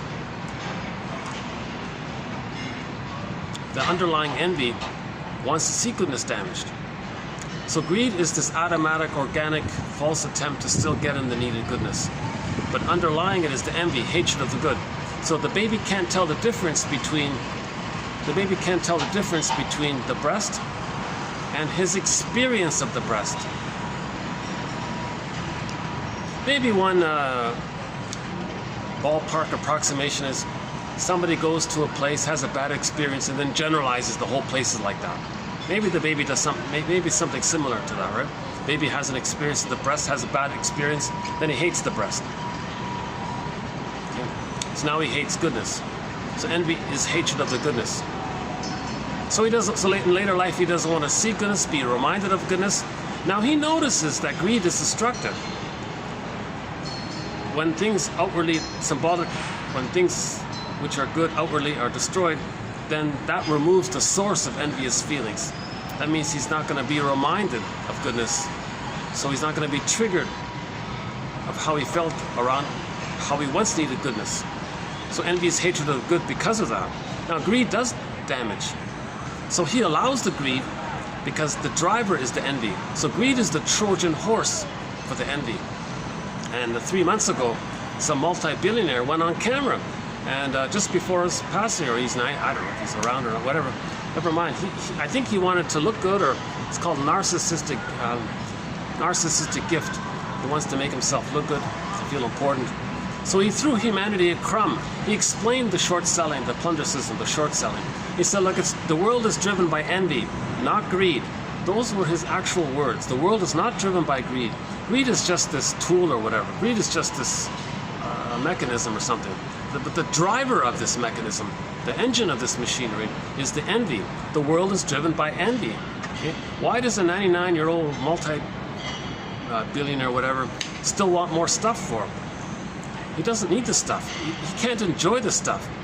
He wants to gobble in the stuff because in the process of gobbling in, things get damaged outwardly. That's his pleasure, to not see goodness outside, so he's not triggered. So, and see, now, the confusion around this is that he's a mama's boy. The breast, okay, was unsatisfying. He's attached to it. To stay attached to the mother, the baby has to stay attached to the mother, be loyal to the mother. But if mother equals envy, he'll be envious to stay loyal to the mother. Now he feels safe. So he's envious, that's his connection to the mother.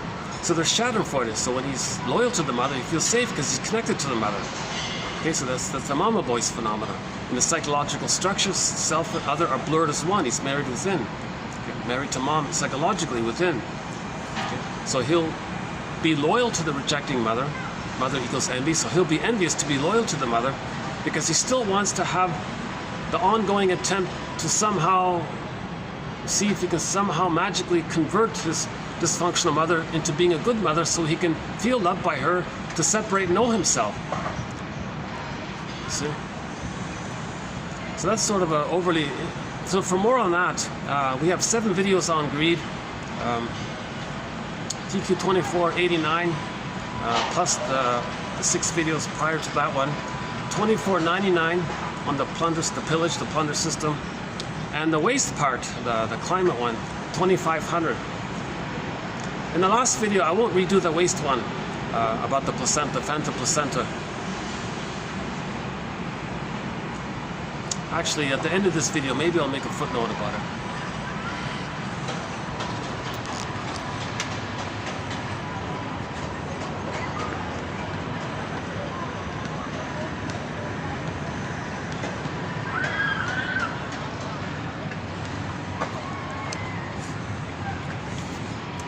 Yeah, I've grown a little attached to some of these stray cats. There's sort of a set number of stray cats that sort of hang out around this park. One of our companion animals, the cat, yeah. They're still there. Oh, they're right behind me. Wow. You know, the only option is maybe I can go back to the 4th floor.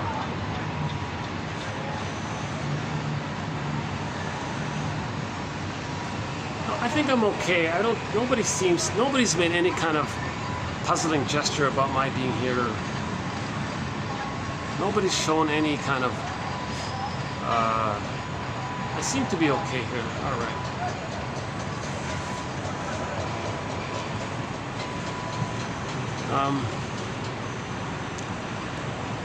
Got an hour and a half left, right?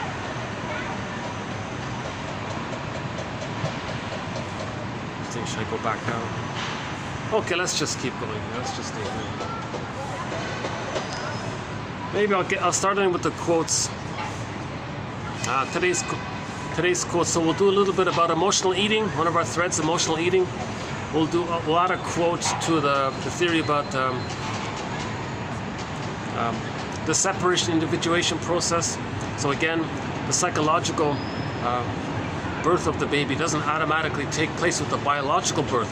He's got to go through this 3-year process called the separation individuation process.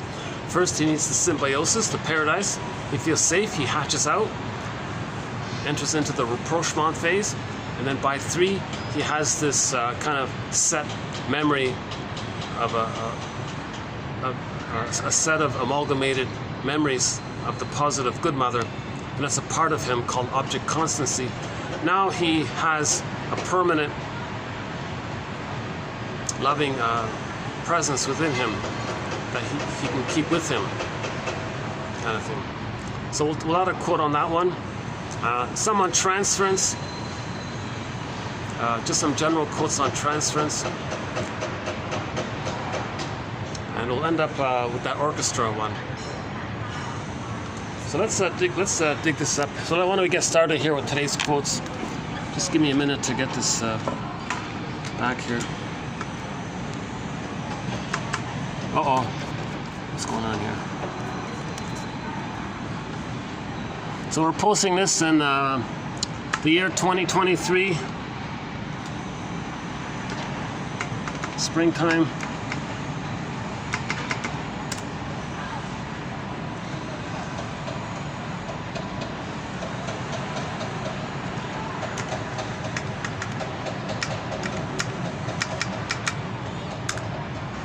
Okay, here we go.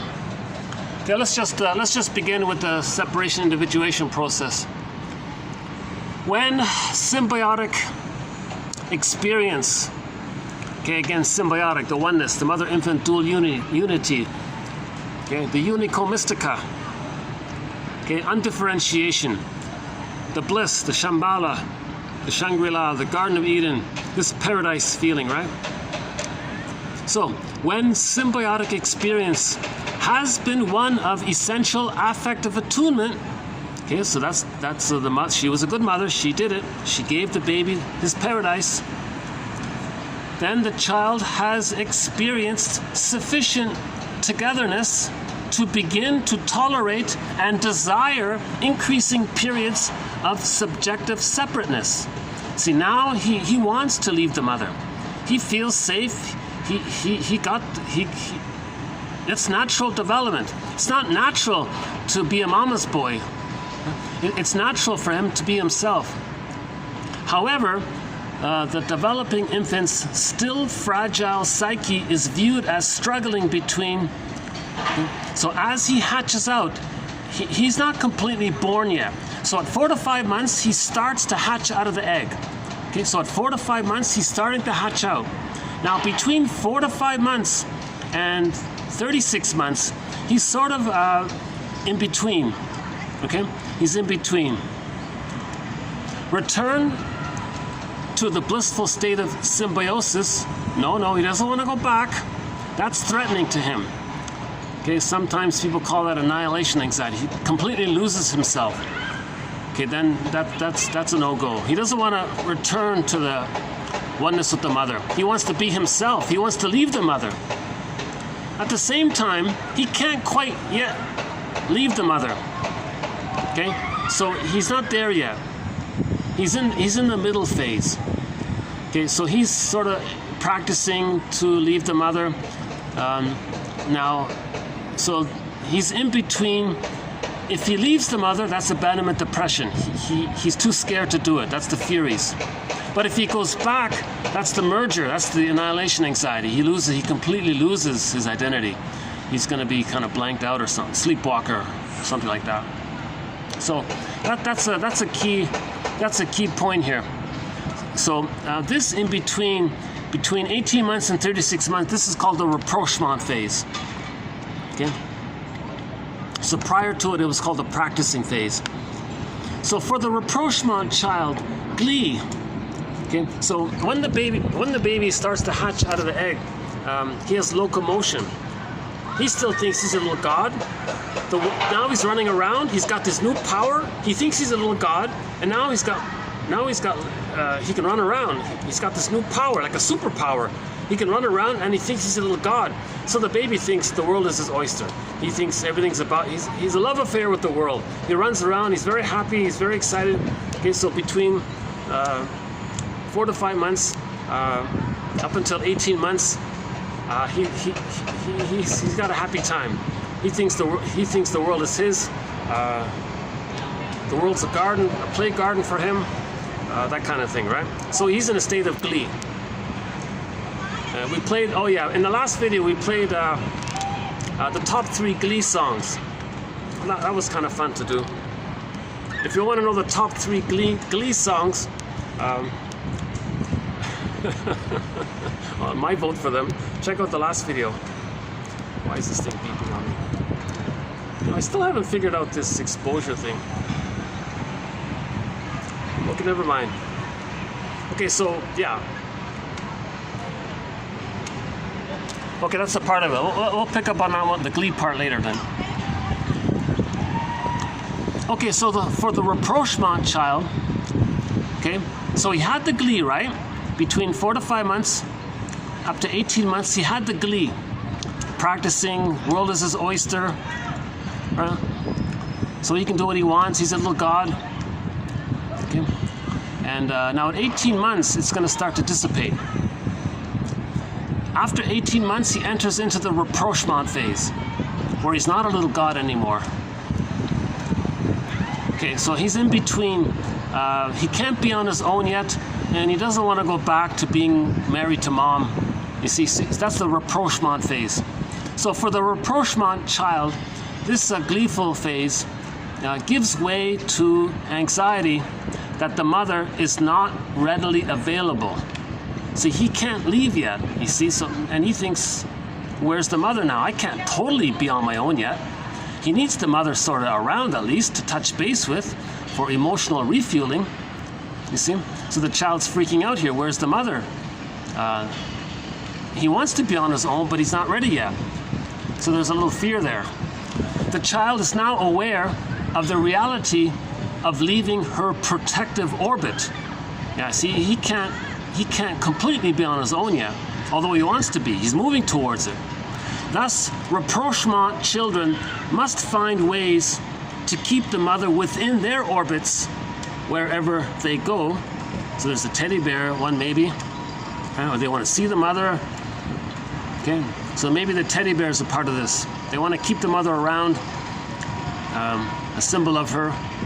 Okay, so thus rapprochement children must find ways to keep the mother within their orbits wherever they go, and coercion in the form of temper tantrums and omnipotent-like behavior is common.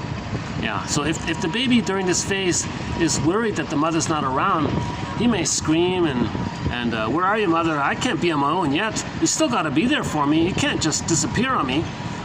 So he may be he still thinks, this omnipotence, he may regress back to the omnipotence. You see, if he's under stress, he's going to regress back to the time when he thought he was a little god.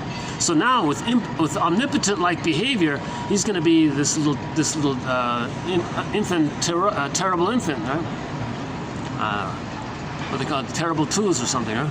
This final struggle with the remains of this symbiotic experience must be fought and won if the child is to enter the beginning stages of object constancy, during which the child becomes able to sustain positively invested intrapsychic representations of the mother as a generalized, differentiated object image connected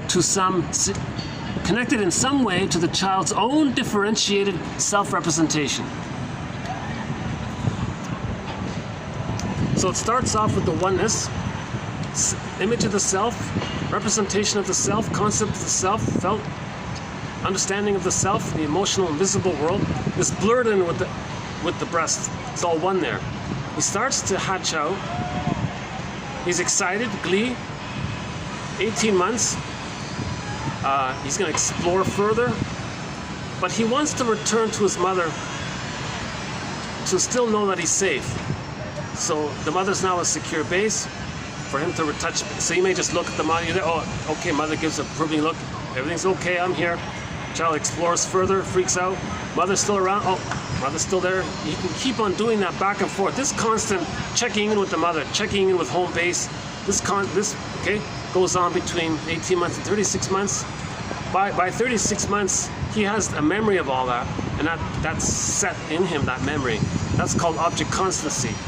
And then he's individuated. Then he can keep his golden ball, have his goal. So splitting his resolve.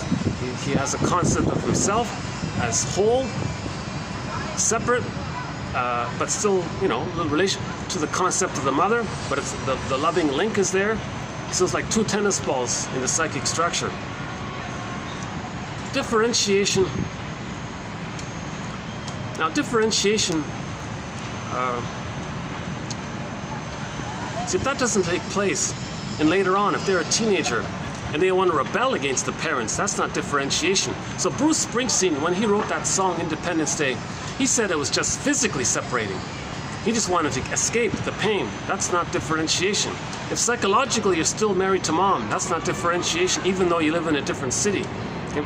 Now, when in the introduction, when he updated that song, he said he forgave the parents and achieved emotional independence from the mother, emotional emancipation. So so Bruce Springsteen said, as a teenager, he achieved a physical emancipation from his dysfunction. Again, he's open about the therapy. He's a big promoter of therapy, so he talks openly about the therapy thing. Right? So you can hear his clip. Once again, Independence Day, Bruce Springsteen, Toronto on the YouTube. Listen to his introduction there. That's the best introduction to a song I think I've ever heard. He's saying you got to see your parents not just as parents, see your parents as people. What hopes and dreams did your parents have beyond just being a parent, as people? Okay, they had hopes and dreams.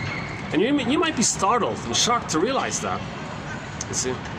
So Rosanna Deerchild has a good quote.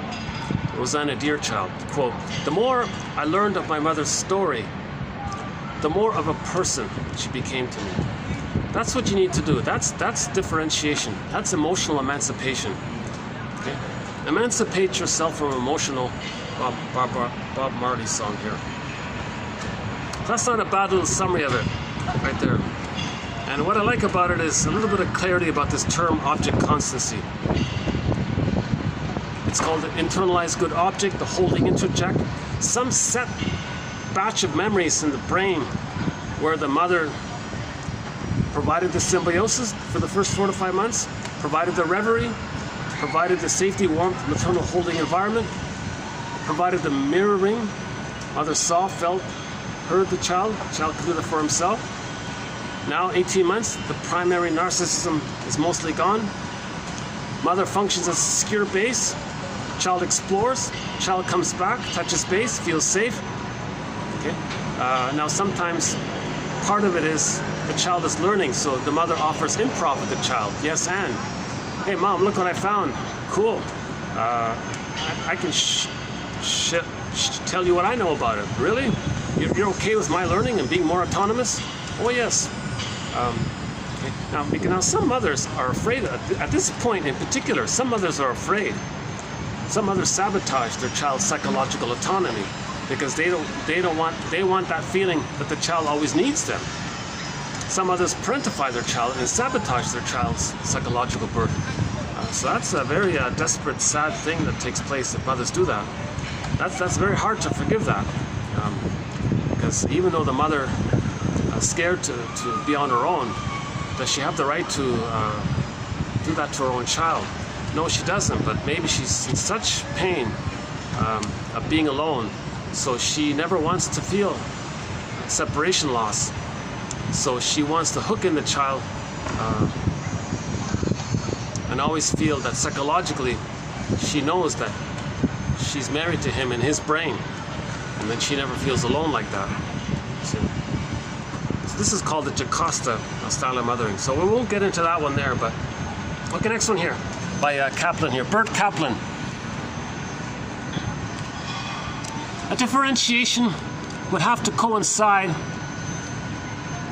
with the integration of her desire for separateness as a natural part of self-representation rather than as an expression of anger associated with the fantasy of mother's destruction.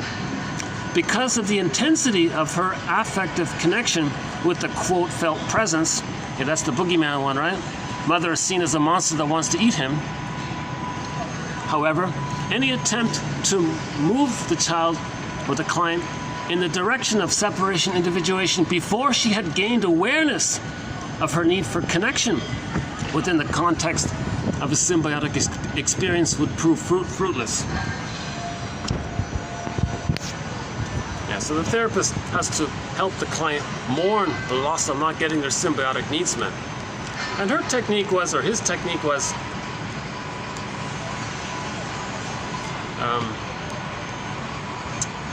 that he would say his interpretations would be related to the unmet need for symbiosis. Now he's not meant to. He's a little confusing, but this Kaplan guy confused me a little bit. But in general, he's not meant to collude. The therapist cannot provide the symbiosis, but he provides statements that help the person to accept and acknowledge that they had a need for symbiosis which didn't get met. Now, the continuity of the therapist's safety of his presence, there may be like a little new relational unit in the mind. Self-representation linked to a representation of the other that supports their autonomy. But to get there, the therapist has to show his understanding.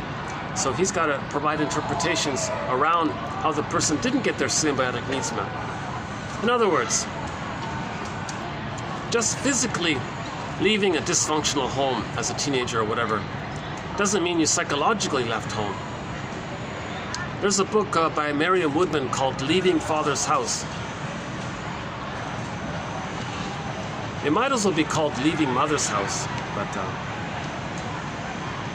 see, a lot of women project the complication with the mother onto the father. Fathers are getting a lot of blame. The fathers don't cause that kind of primal trauma, see. But fathers are criticized for not protecting the children from the mistreatment from the mother.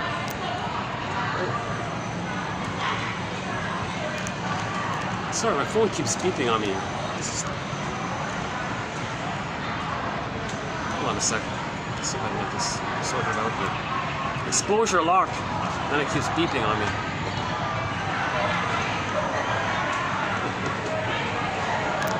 Uh-oh. If they're gonna... Okay, let's just keep going on.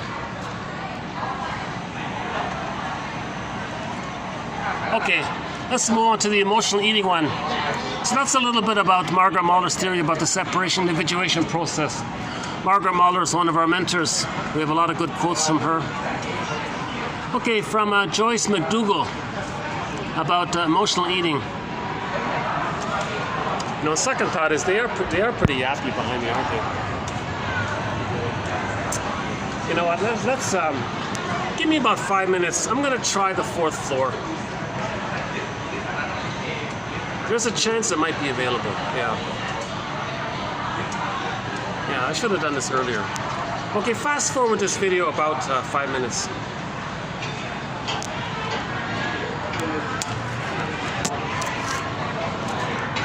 Nothing to see here. Let's give you some kind of view.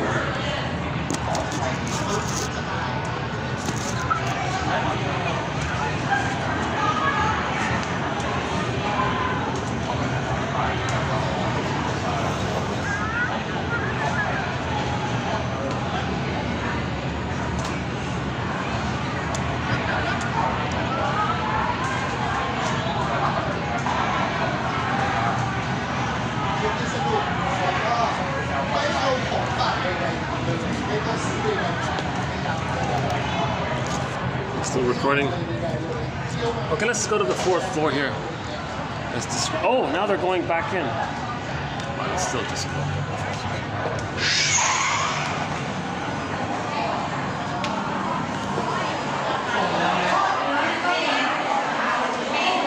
Oops.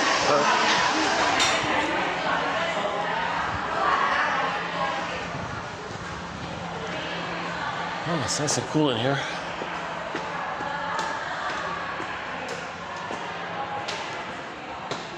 Yeah, I didn't see what kind of meeting it was.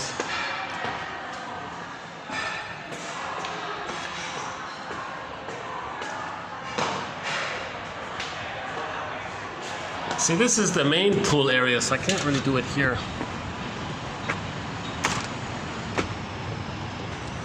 Emotional eating.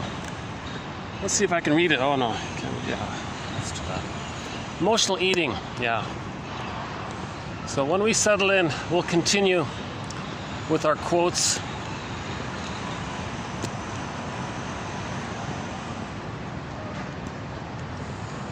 So we got a good quote on emotional eating coming up by Joyce McDougall.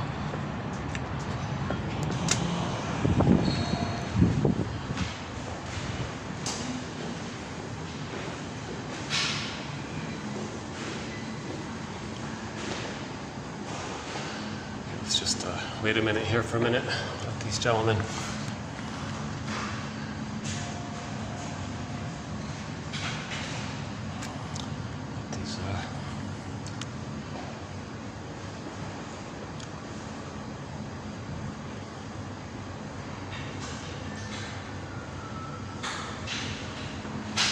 Let's see if I can dig up the quote. Hold on a second.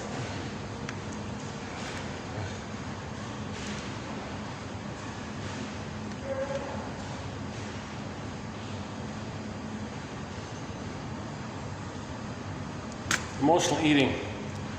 Psychological symptoms were created as a solution to unbearable mental pain. There is therefore a strong internal force that fears the loss of the symptoms in spite of the suffering they cause. Okay, so just in general, psychological symptoms like emotional eating, okay, they were created as a solution to mental pain, some kind of compromise. Therefore, it's it's hard to give up.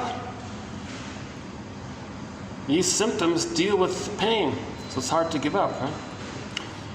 The paradox created by comfort food is that in spite of its unhealthy attributes, it is always invested as a good object by some part of the mind. Oops, hold on a second. We'll get through here. Okay. let's see if we can get one of these elevators.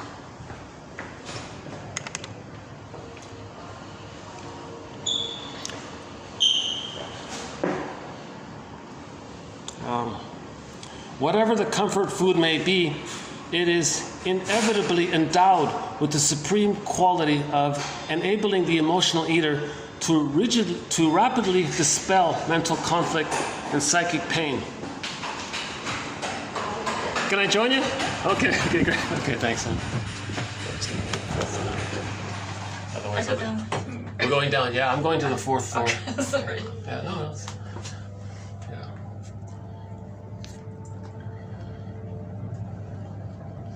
Fourth floor. Okay, thanks for letting me share your elevator. Have a good day. Oh no. Oh, well, so much for that idea. No, I can't use it. Well, so much for the 4th floor. Let's find some other place. Oh, there's a party going on. Yikes. Okay, hold on.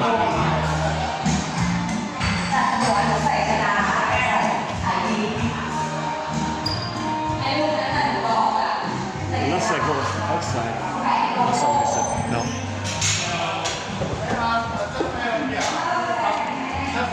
พี่ผัวไม่อยู่ครับผม ไม่อยู่เหรอ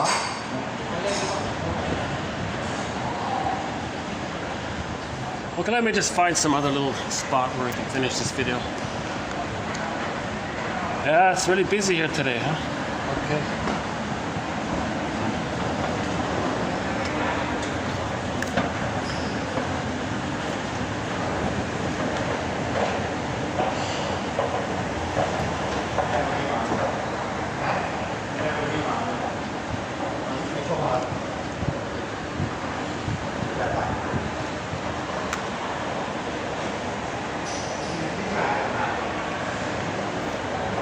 Maybe I'll go to the 2nd floor and then finish this.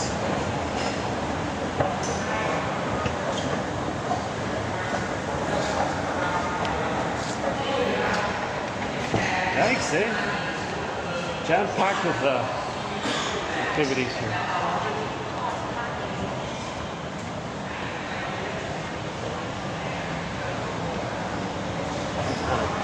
Tech conference.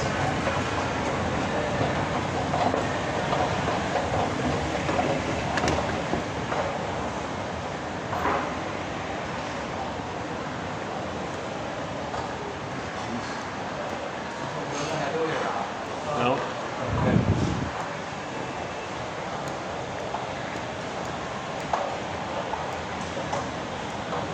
Well, let's see if I can.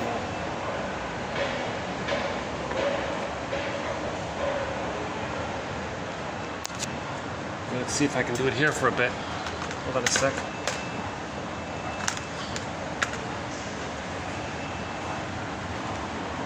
Still recording? Okay. We're going to start again here. The paradox presented by comfort food is that in spite of its unhealthy attributes, it is always invested as a good object by some part of the mind. Whatever the comfort food may be, it is inevitably endowed with the supreme quality of enabling the emotional eater to rapidly dispel mental conflict and psychic pain, even if only briefly. In the same vein, we can understand why even affects of pleasure may mobilize the craving for the comfort food in these clients, just as a small child in states of excitement needs their mother to act as a protective and filtering screen against emotional flooding. However, the soothing substance has to be sought ceaselessly in the external world, usually in increasing quantities.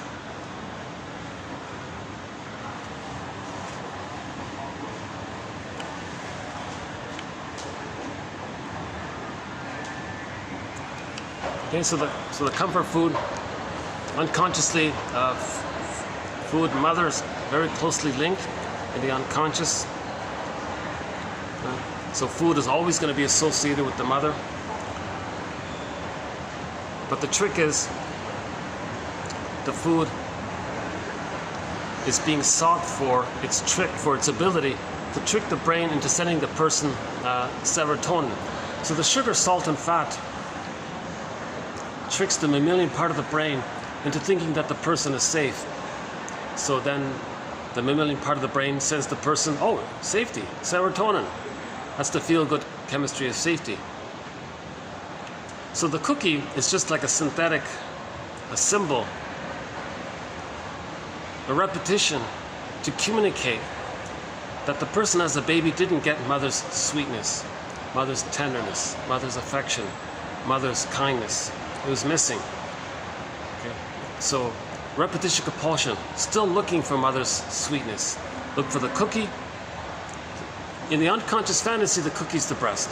It doesn't work. So you do it again and again and again. So a person can be an emotional eater. A person can have 20 lifetimes being an emotional eater. It's not going to change the past.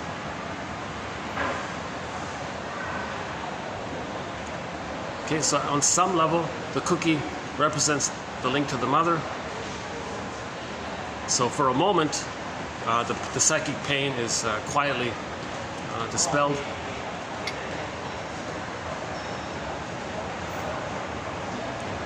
Now, ironically, if a person is feeling happy in some other way and they feel anxiety, they look for the mother to soothe their anxiety, so they search for the cookie.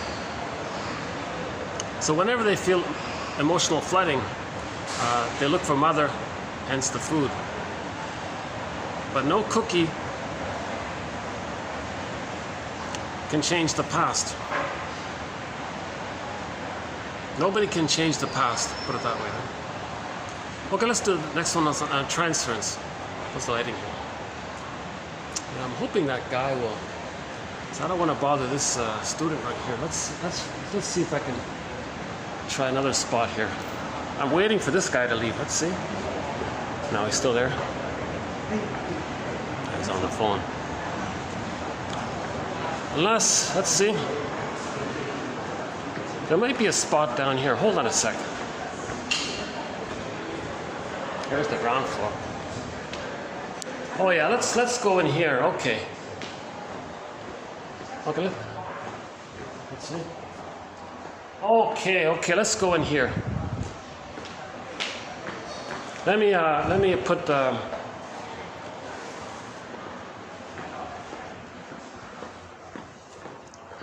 let me just put the phone down. Give me another 2 or 3 minutes to get the laptop. Hold on a sec. Go this way. Does that work? Okay.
Okay, let's try this.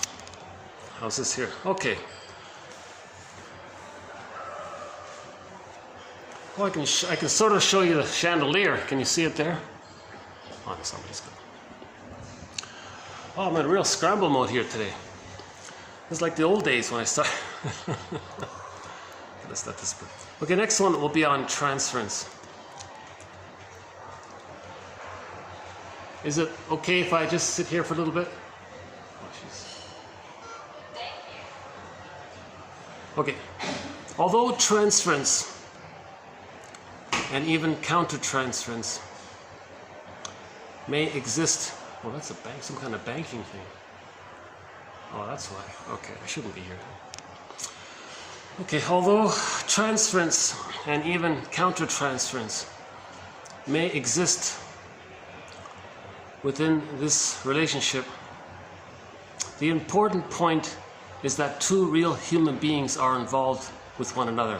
So we often forget that. Right?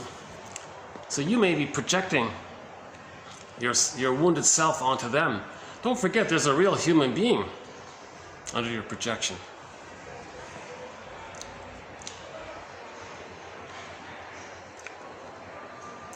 A transference feelings. Wait a sec. Transference feelings are unearned by the therapist and are merely transferred to them from clients' earlier experience, usually with their parents.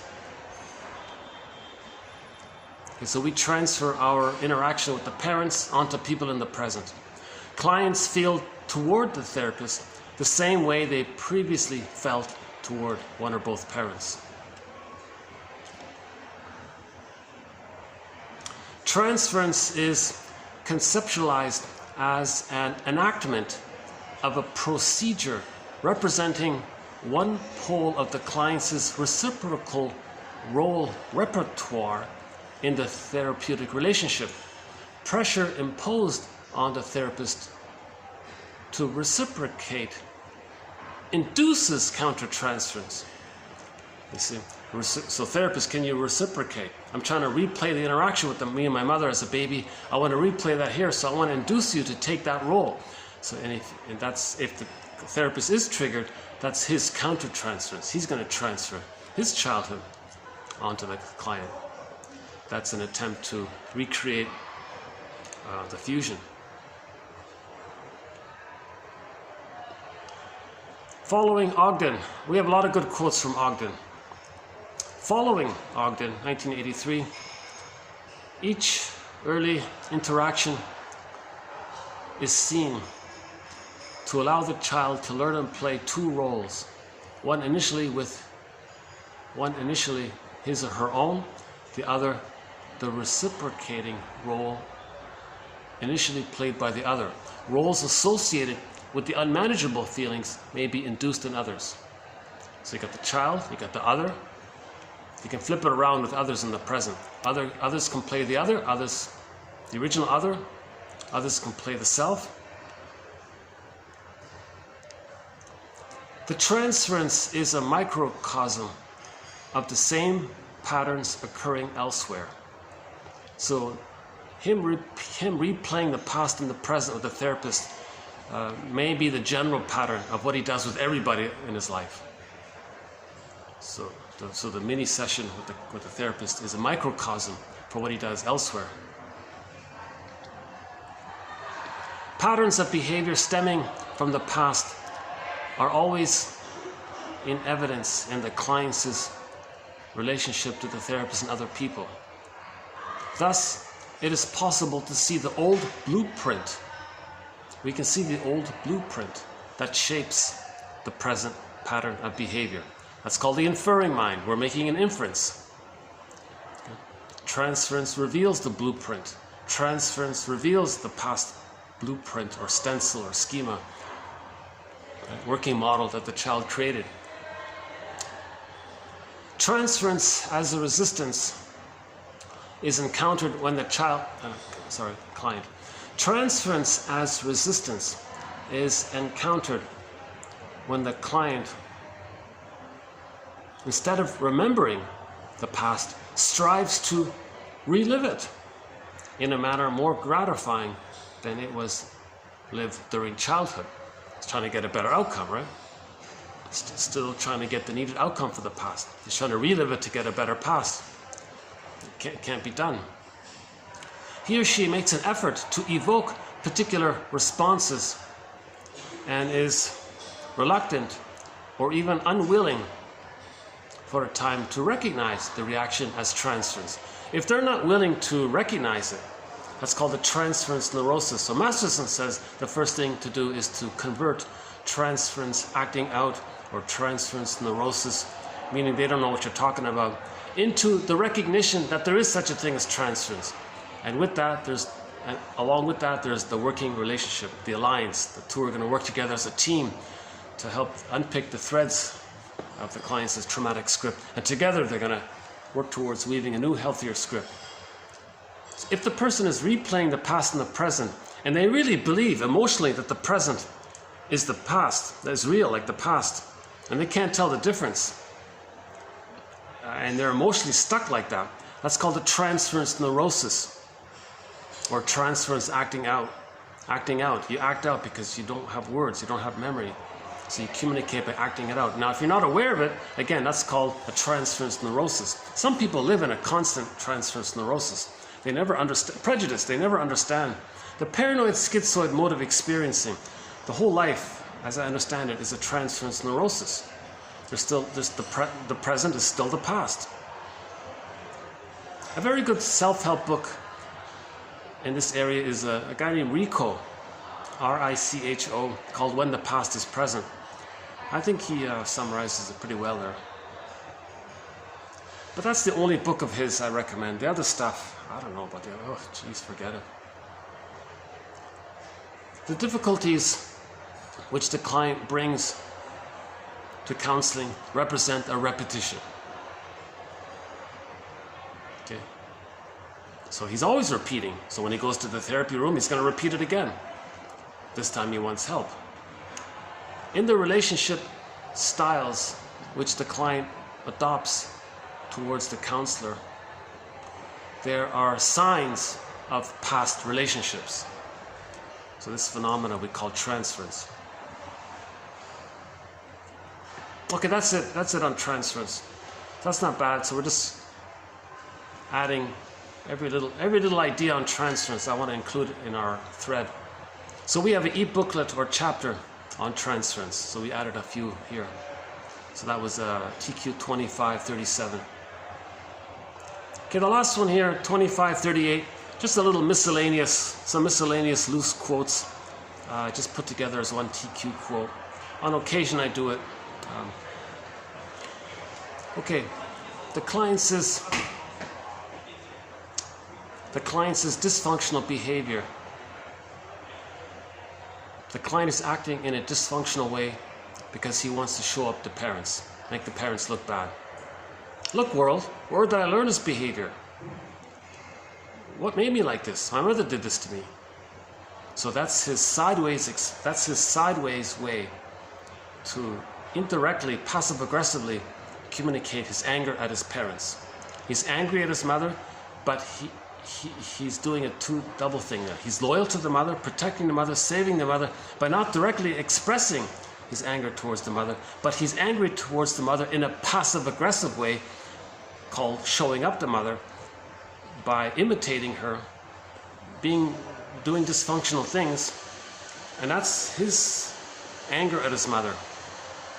Not wanting to give the mother any kind of credit for any kind of happiness or feelings that he has, because he thinks the mother will squelch it and take it away from him, or take credit for it, or co-opt it or something. He doesn't want. He wants to have himself. He's protecting what belongs to him, and he thinks if he has something real, the mother will take it. So, to express this, he'll be dysfunctional to show. I can't be happy because look what my mother does every time I try to be happy. See what a dysfunctional mother I have. So he's expressing his anger that way, in a passive-aggressive way. So again, we did a thread on passive-aggressiveness. So we did three. If you look up passive-aggressiveness, we did 3 videos on it recently, mainly by what's his name again? Scott Wetzler.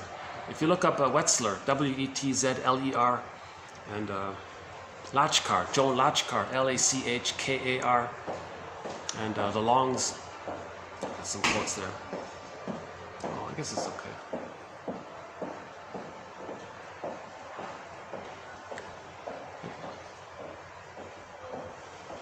I'm not sure what that is. Some kind of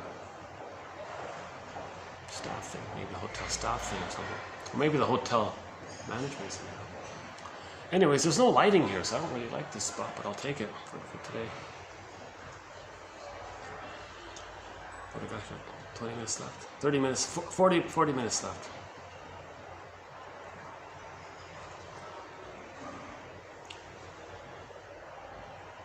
We don't have a thread on sublimation. But I think what he was saying was that exercise is sometimes sublimation. If the person's angry, he may go to the gym or run or something. For this client, the unconscious role of exercise, the example was running, may be to discharge aggression. So I'm not sure. Does that work? Does that...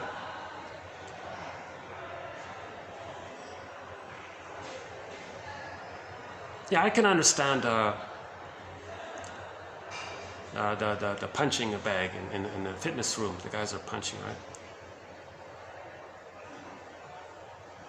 So do they have a picture of their mother on the punching bag? I don't know. It's better to put words to your feelings. Acting out is not really helpful. But acting out is just... it doesn't change anything. It doesn't heal. It doesn't change. The idea is to mourn, put words, talk about it. Feel safe. Feel safe. Then you can mourn. You're not going to feel safe if you're in a fitness room with a lot of other individuals with complicated grief, aggravated grief, prolonged grief. You're not going to feel safe in that environment if everybody's sort of amygdala charged up with their amygdala.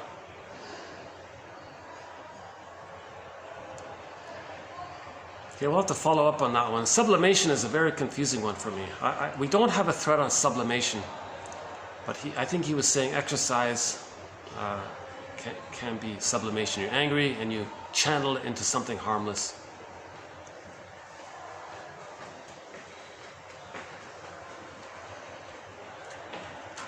Okay, last one here. This is from the conductor, the music conductor of an orchestra called a Kateura Orchestra. I didn't know this, but there was a news clip I saw this morning. In Paraguay, the country, there's some city or district or something called Cateura. Cat, C-A-T-A-E, Cate, right? C-A-T-E, Cate, and then Ura, U-R-A. I think that's it.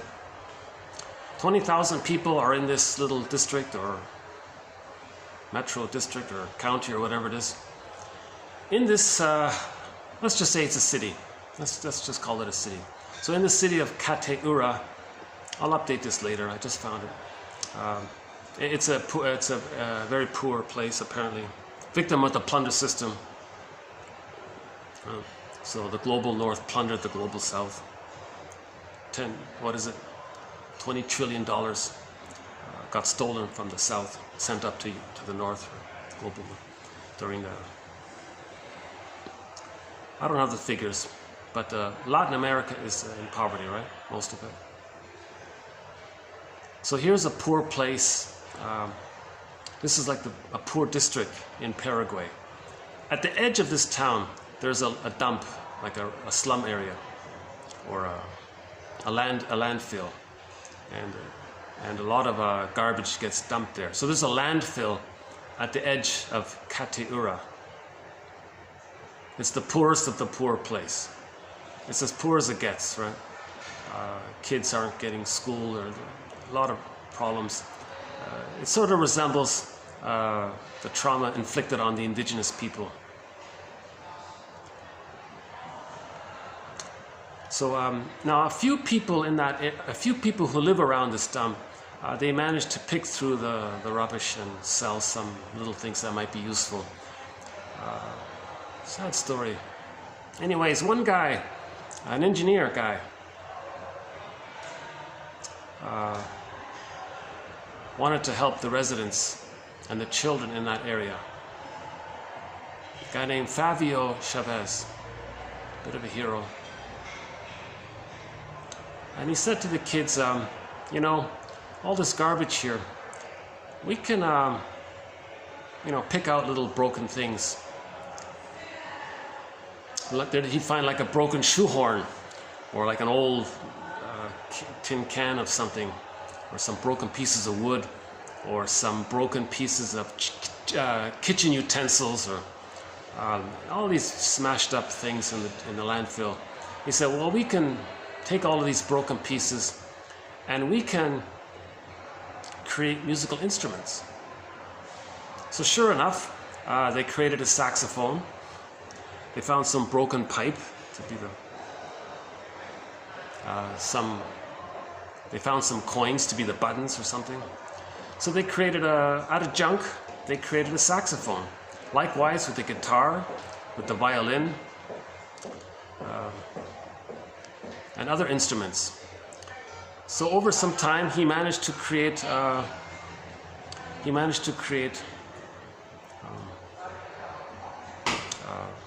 bunch of instruments.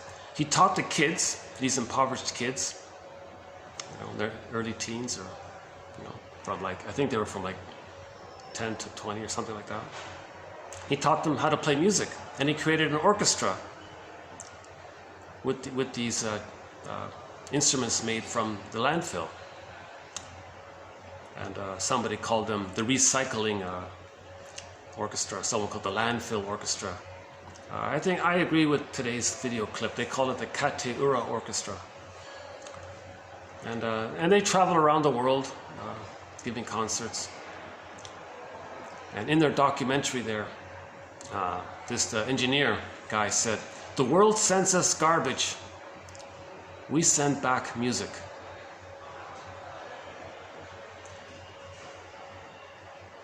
Now he's doing an honorable thing on his end. But in the documentary, you see a picture of him being photographed with one of the leaders of the plunder system. I thought that was kind of sad, because the plunder system is dumping the waste. Now this guy and the kids are metabolizing the waste by giving back something musical, something sweet. So this goes back to the phantom placenta phenomena. I guess I shouldn't sit here, should I? Jeez, where can I? Oh, today's been a real challenge, eh? Jeez. Every 2 minutes somebody comes in and out through there. Let's see, can I, let me just sit there. Oh, maybe I can go back here. Oh, okay, that guy's gone. Yeah, okay, let's see. Okay. Let's, okay,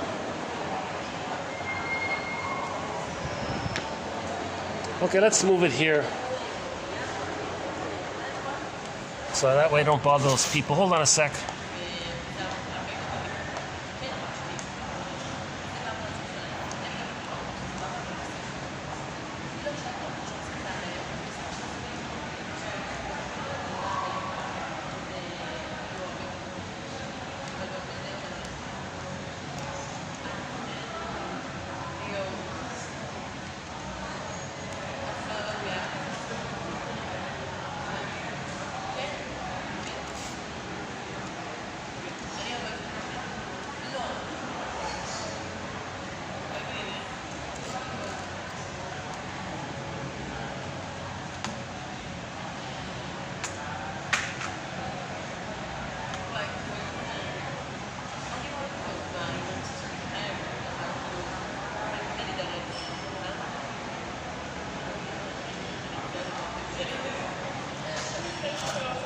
Well, I've never done the video on the second floor. You can sort of, I'll give you a bit of a glimpse here, eh? I sort of.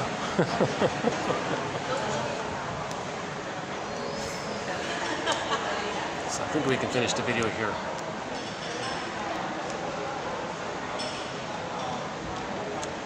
Yeah, so that's what triggered me a little bit, why I'm commenting on it. If the cord, so let's go back to the basics. Every baby, every person needs to have their placenta needs met. The placenta can metabolize the waste, and it sends in the goodness, the sweetness, the nourishment, the food. And there's a musical element to life in the womb. The heartbeat.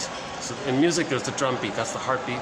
Any kind of rhythm that takes place, that rhythm is the flow, the metabolizing. Baby sends the waste.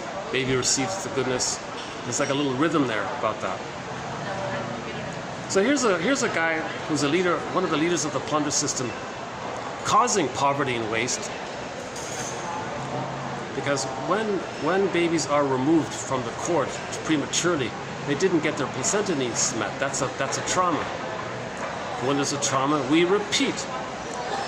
Repetition compulsion. So the world is seen as phantom placenta.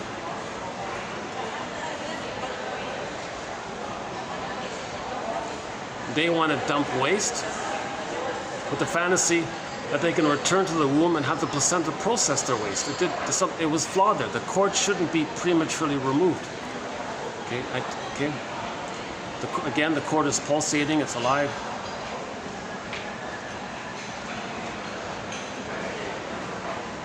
Actually, this is not a bad view here. It's sort of this is quite a different view, eh?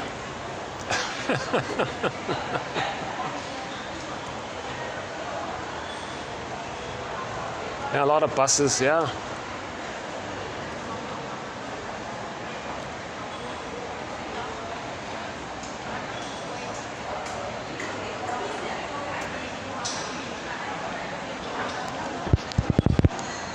Different kind of view here.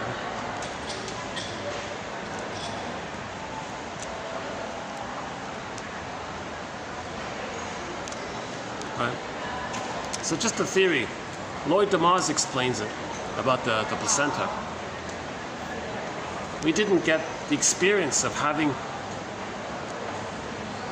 the memory of the waste being metabolized. Right? Now, yes, the placenta can metabolize the waste. Now, if that doesn't take place, lighting's not too good here, is it? This way. Where can I get some good lighting here? Like that? Maybe like this. Oh, that's not so bad. Maybe oh yeah, hold on a second.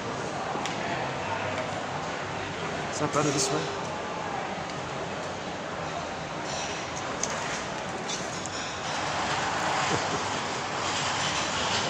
Okay, let's sort of do it this way.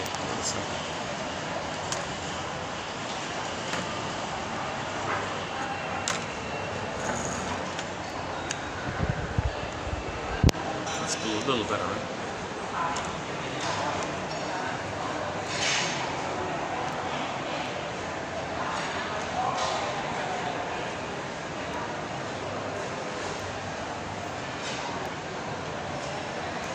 So each person unconsciously on some level is angry that they didn't get a proper memory of the feeling that their waste can be metabolized. We project that onto the world. And, okay, for example, 10 billion tons of plastic have been dumped into the ocean already. The unconscious psychotic part, the autistic part of the co-ops or commandeers or takes over the rest of the personality, so the puppet master in other words, well, reenact, continue to dump outwardly, the earth becomes a symbol. The present is symbolic. So earth as fantasy placenta is a symbol to somehow restage, reenact the problem at birth with the early removal of the cord.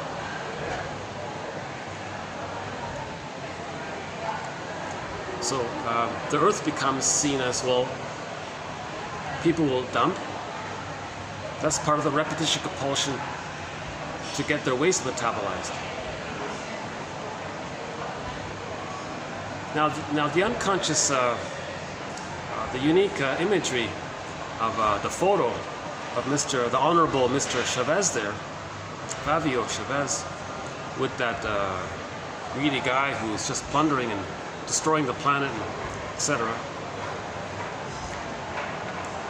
Emotionally, we know who's closer to being the true king or whatever. But on some level, people might feel that, oh, somebody's metabolizing stuff for us. So we don't feel guilty. We feel that there's some kind of activity going on in the world that's handling the waste. Okay, so they go into the landfill, they make musical instruments, and they play songs for people. Jesus, jeepers, right? That's not going to work. That's not going to work. There's the fantasy that it could work. There's the fantasy that those poor kids living in such hardship, and you want them to metabolize hundreds of billions of tons of waste? Come on. And the guy's all smiling and happy about it. That guy should be shocked at expecting poor kids that he's impoverished immensely, and then they're providing some kind of music back, the waste. So in other words, the plunder system guy is causing poverty and waste. Again, he'll cause poverty to reenact how the mother caused him emotional poverty. So in the plunder system, the mother plundered the child's soul, gave the child emotional poverty, repetition compulsion, identification with the aggressor, give others emotional poverty as a symbol for their emotional poverty. So that's the repetition compulsion part. Okay. Now the dumping of the waste part. Okay. Because still wanting the placenta mother to process things for them. Then they see some effort, and they don't make the connection. Very sad. I was very sad by it. I was very saddened by that image. You can't expect to create poverty, and the kids are trying their best.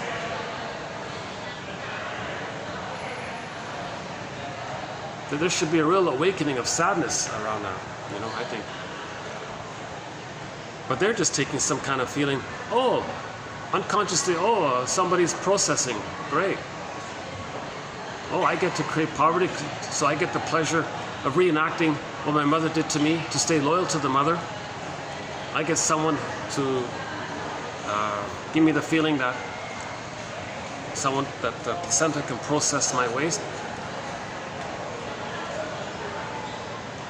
Now, greed is the envy. So the damaging, overall, there's more damage. Envy is hatred of the good. So they're getting their cake and eat it too kind of thing. They're going to give the waste, give the poverty, get some kind of music back. So they're going to be fed musically. Maybe I'm taking it. It's hard to present this idea. I'm not really all that articulate to make it sound more reasonable. But I just want to see if I can move towards offering the psychoanalytic interpretation of why there's this uncanny interest in why are people taking covert delight in watching these impoverished kids provide music from the landfill. Now, superficially, they may say, "Oh yeah, well, aren't they brave? They're heroes because they're making the best of a bad situation." Yes, that's true. Like one of the kids there, the violin player, she said, quote, "Having nothing is not an excuse for doing nothing." Now, so from on their end, they're not aware that they're being exploited and all this, used and all this. On their end,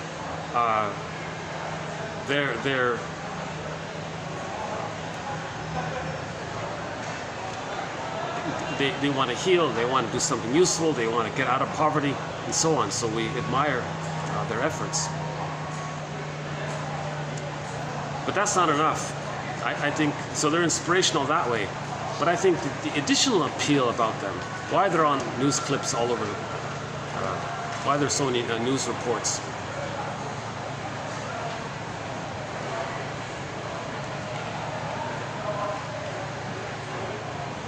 I think it's mixed. Some people are going to focus on that they're brave and they're struggling, and we support them. And some on another level, like with that photo with the head of the plunder system, say, cheese, take a picture there. So you got side by side, you got the guy causing poverty. The guy beside him is returning with music. Quote, he said, that guy said, the world sends us garbage, we send back music.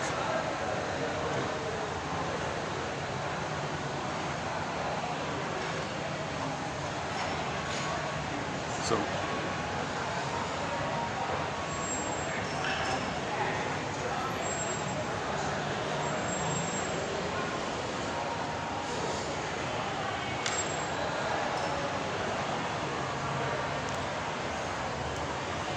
hold on a sec.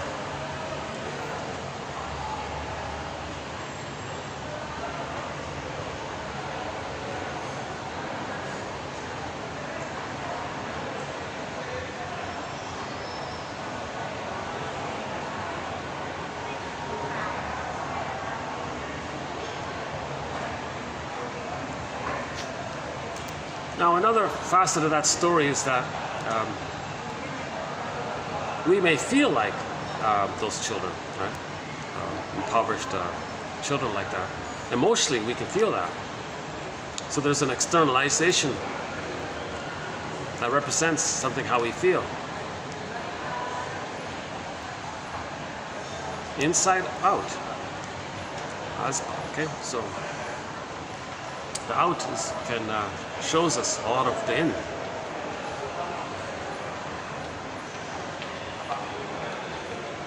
Okay, maybe I'll come back to it later on.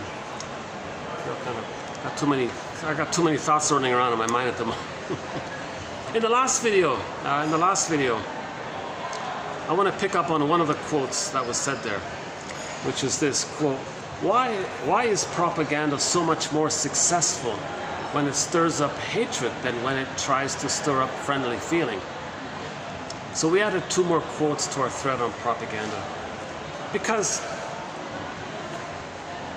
under stress, everybody can regress back to the hatred, but not everybody has advanced to the love stage. Love and gratitude aren't a developmental accomplishment. A lot of people haven't developed to that place. So early on, the baby can have hate when his needs don't get met, but he doesn't have love yet. Love is later on, after he's been loved. A lot of people haven't advanced to that later place where they can love. In other words, hate is first. Ingratitude is first, hate is first, right? Love is like later on, after they've been loved by the mother.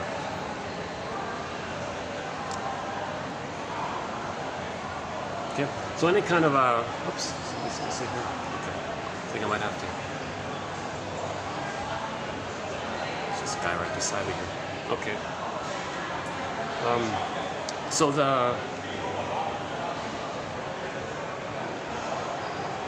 So any kind of propaganda campaign that wants to promote love, get you to love, or feel love, that's not going to work. It can't resume your development. No message can help you to lift the anchor on the arrested development and resume development to the place where you have love within. So it's very hard for any kind of so-called propaganda campaign. Or think about the mental hygiene movement. All those positive educational films about emotional health, it didn't really work, did it?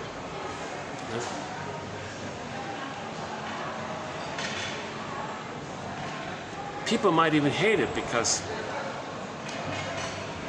well, there's goodness there, and they have underlying envy, so they may reject it that way. So propaganda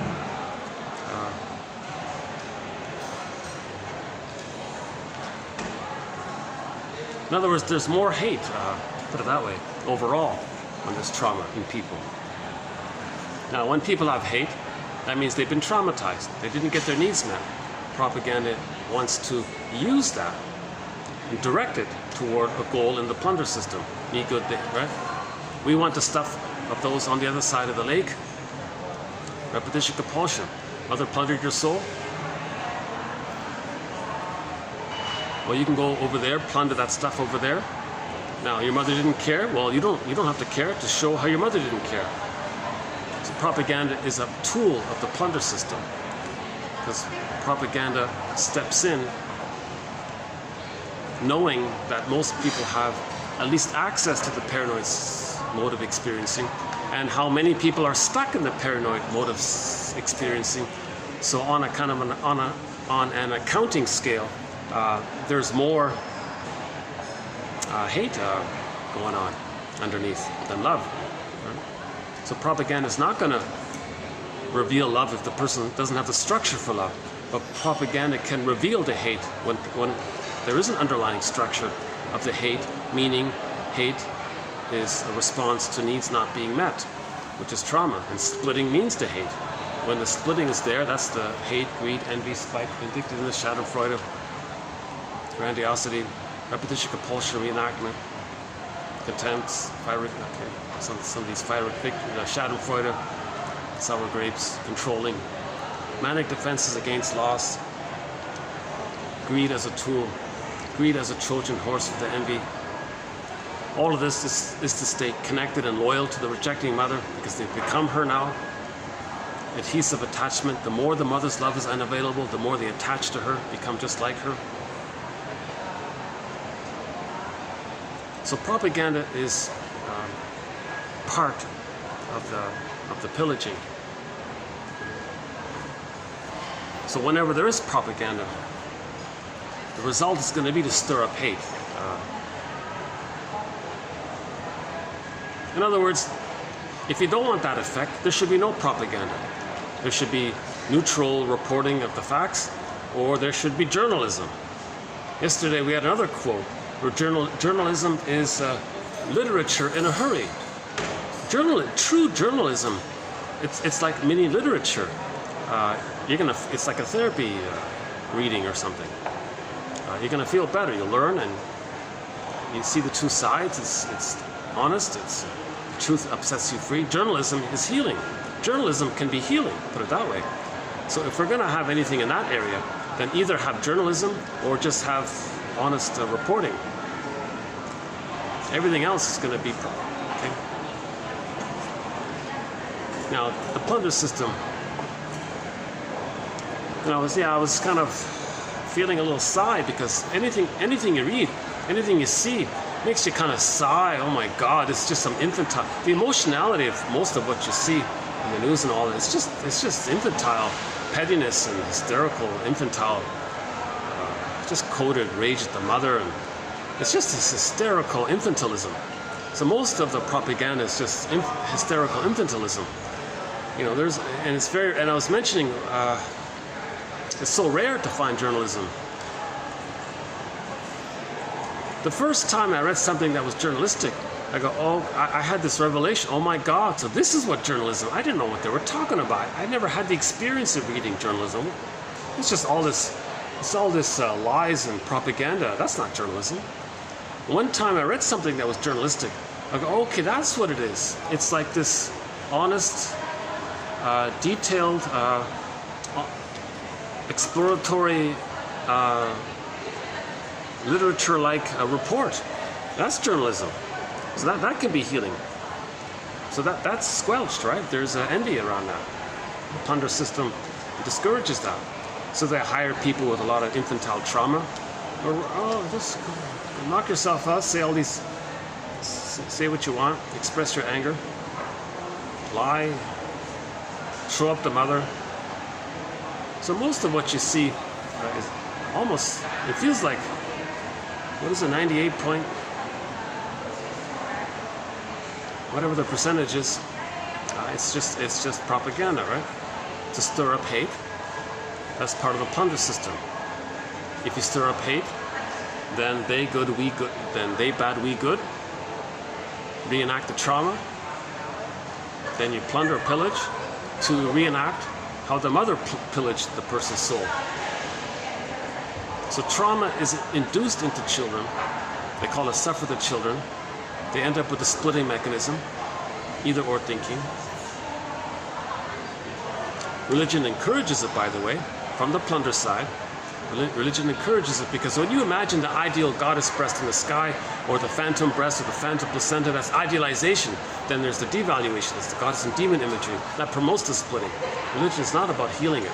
Now, journalism is about healing it. Journalism is a bridge between the unconscious and the unconscious. Journalism is an attempt to bring the two sides together. Journalism is the third side of the coin. Propaganda is either or thinking. So whenever you have propaganda, it's gonna be on the splitting end. Now, if somebody tries to have a positive propaganda, it's minimal. It's minimal.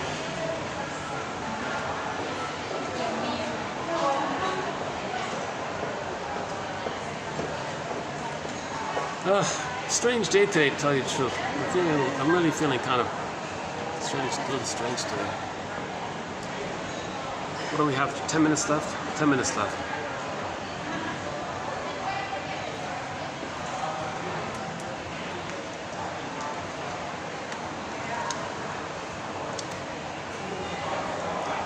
Should we go to a coffee shop and have a coffee? I'm talking to my imaginary audience. Still no viewers, can you believe it? No, my last video, it shows 20 views. But the total watch time of all of those 20 views is, I kid you not, 0.35 of a second. Not even 1 second. Not even half a second. So as I understand it, there's no actual viewers. It's just computers monitoring or something. But if by chance somebody does see this and they would like the complete collection of these quotes, so now we have 2,538 therapy quotes, and many of the therapy quotes come in multiple parts. So you'll be getting well over 5,000 quotes representing the best of the best. Plus, in the file, there are another couple of thousand quotes in the honorable mention category. Excellent quotes as well. They support the main quotes. And, so the link is below, www.buymeacoffee.com/psychoanalysis. It's an attempt to teach this second language. All of the quotes are at least fairly clear to me, so I think it'll be fairly clear to pretty much everybody. I only have a BA, so there's no Jung, there's no Lacan, there's no Freud even, believe it or not. There's no Freud in this collection because I don't trust the English translation. To my mind, the English translation isn't Freud. It's the translators messing around with interpretations. If at some point a German author says Freud said this and they translated it, fine, I'll include that. If Hans Lowalder, Karen Horney, or Edmund Bergler, Melanie Klein, etc., if they say, fine. But we sort of moved on. We're now dealing with what's called developmental object relations theory. Developmental, that's the Margaret Muller theory, the separation individuation process, the egg, the hatching, the glee part, the world is my oyster part, then the rapprochement part. Okay. That's the developmental part. Object relations theory is the study of the blueprints. Object relations theory means we're trying to get a sense of what are these templates or scripts or schemas or models that we create. And we replay what created that with the hope that we can change the models. The model we want in our unconscious is a whole image of the mother as whole, image of the self as whole, kind of like two tennis balls.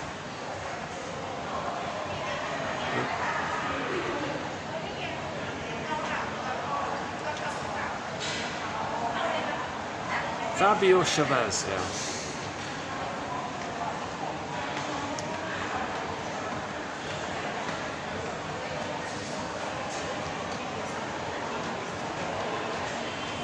And they were saying in the documentary, you know, these kids really wouldn't have had any other kind of future. So he really saved, you know, and he inspired the whole community, because there's 20,000 people in that town or city, and they're all inspired by these kids playing you know, the violin made out of broken saucepans, or whatever it is.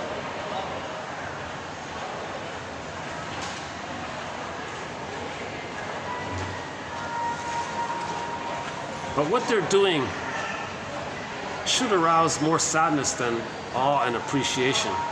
I think so. He said it here, the world sends us garbage, we send back music.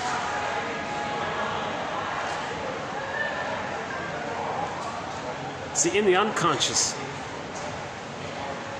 the baby sends his garbage, and the placenta sends back music.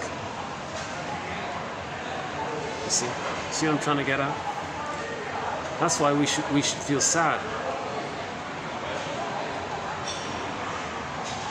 This phenomena of this orchestra is a mirror to know that we shouldn't be removing the cord prematurely. The cord should stay, at least for a day or 2 days. Let it fall off on its own accord. It's called the lotus birth, the natural childbirth. The cord is even still pulsating, they say. Why is the cord being removed so quickly at birth? It's the child's connection to his mother. You're going to remove that? That's a betrayal. That's a shock trauma. That's a betrayal trauma. The baby feels immensely betrayed. Now, the baby's not going to blame the doctor for doing that. He's going to blame the mother for doing that. So he'll have a frightening image of the mother for doing that. So he'll create an image of the mother as being very dangerous like that. He's going to put it onto the mother, not the doctor. He can't tell the difference between the doctor doing it and the otherness. All of the otherness is his mother, right? So leave the cord there. So what if it looks messy? The placenta can come out a day later or whatever it is. It can be put on a bowl. The bowl can sit on the bed beside the mother. You can cover the bowl, but allow the cord to flow there, and then put a bed sheet over the cord and the placenta in the bowl. Allow that child to have the smooth continuity of the transition. Give him a day or two to get used to the new transition from the actual room to the extended social room.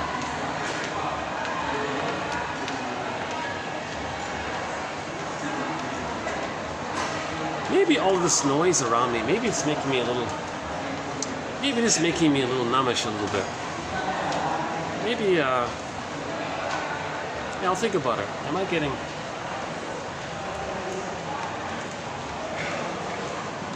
getting used to this?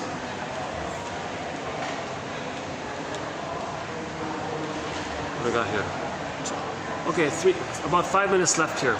Let's see if we can end up on a song here. Let's find a song.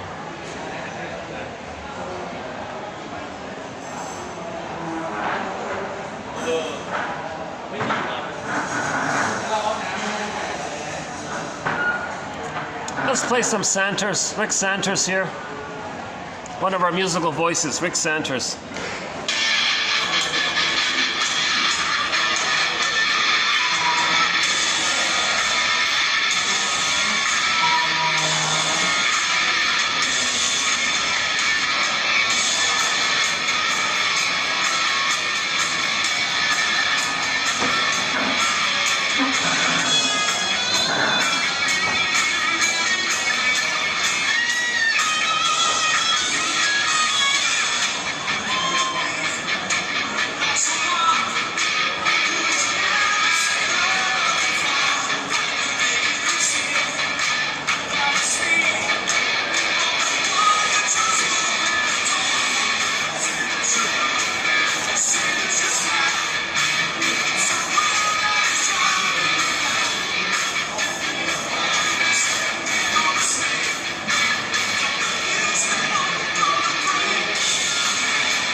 hopefully heard it okay over the noise. One of our musical voices, Rick Sanders. He only has one solo album, but he was the lead singer of the band Sanders. His most recent single is a song called Lovesick, and we played it a few times. It's very good. It's how you feel when you're reminded of the attachment trauma, triggered up by unrequited love. Unrequited love reminds us of the attachment failure. That's lovesick. Right?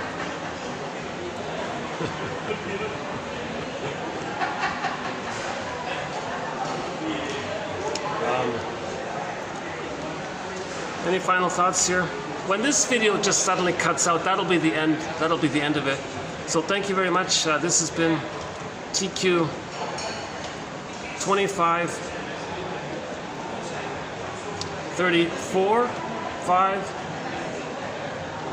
this has been TQ 25, 35, 6, 7, and 8. So we now have 2,538 quotes in our collection. So we did a little bit about emotional eating, Margaret Muller's theory, and transference, and a couple of miscellaneous ones at the end there. Yeah, sublimation and showing up the mother. See, Edmund Burglar makes a big point about this, about showing up the mother. Trying to show the world what a bad mother they had by their dysfunctional behavior. But Morton Keyson says that's not really true. It doesn't really work. His follow-up is that when a person is reminded of what happened, they should then direct that emotionality towards the parents. So when they're triggered, it's, that's what I tried to feel as a child. This is the child me now feeling what I couldn't feel back then. And then direct and link that feeling to the parent. So Morton Keyson, yeah. TQ 2291 and 2, I believe, for that one. Having nothing is not an excuse for doing nothing. This was said by a 13-year-old girl in that impoverished area. Stella May Leon.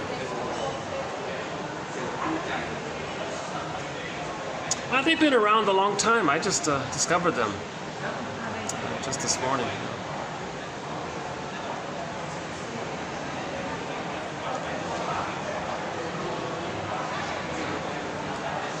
Oh yeah, the food one, right? Our symptoms, our neurotic traits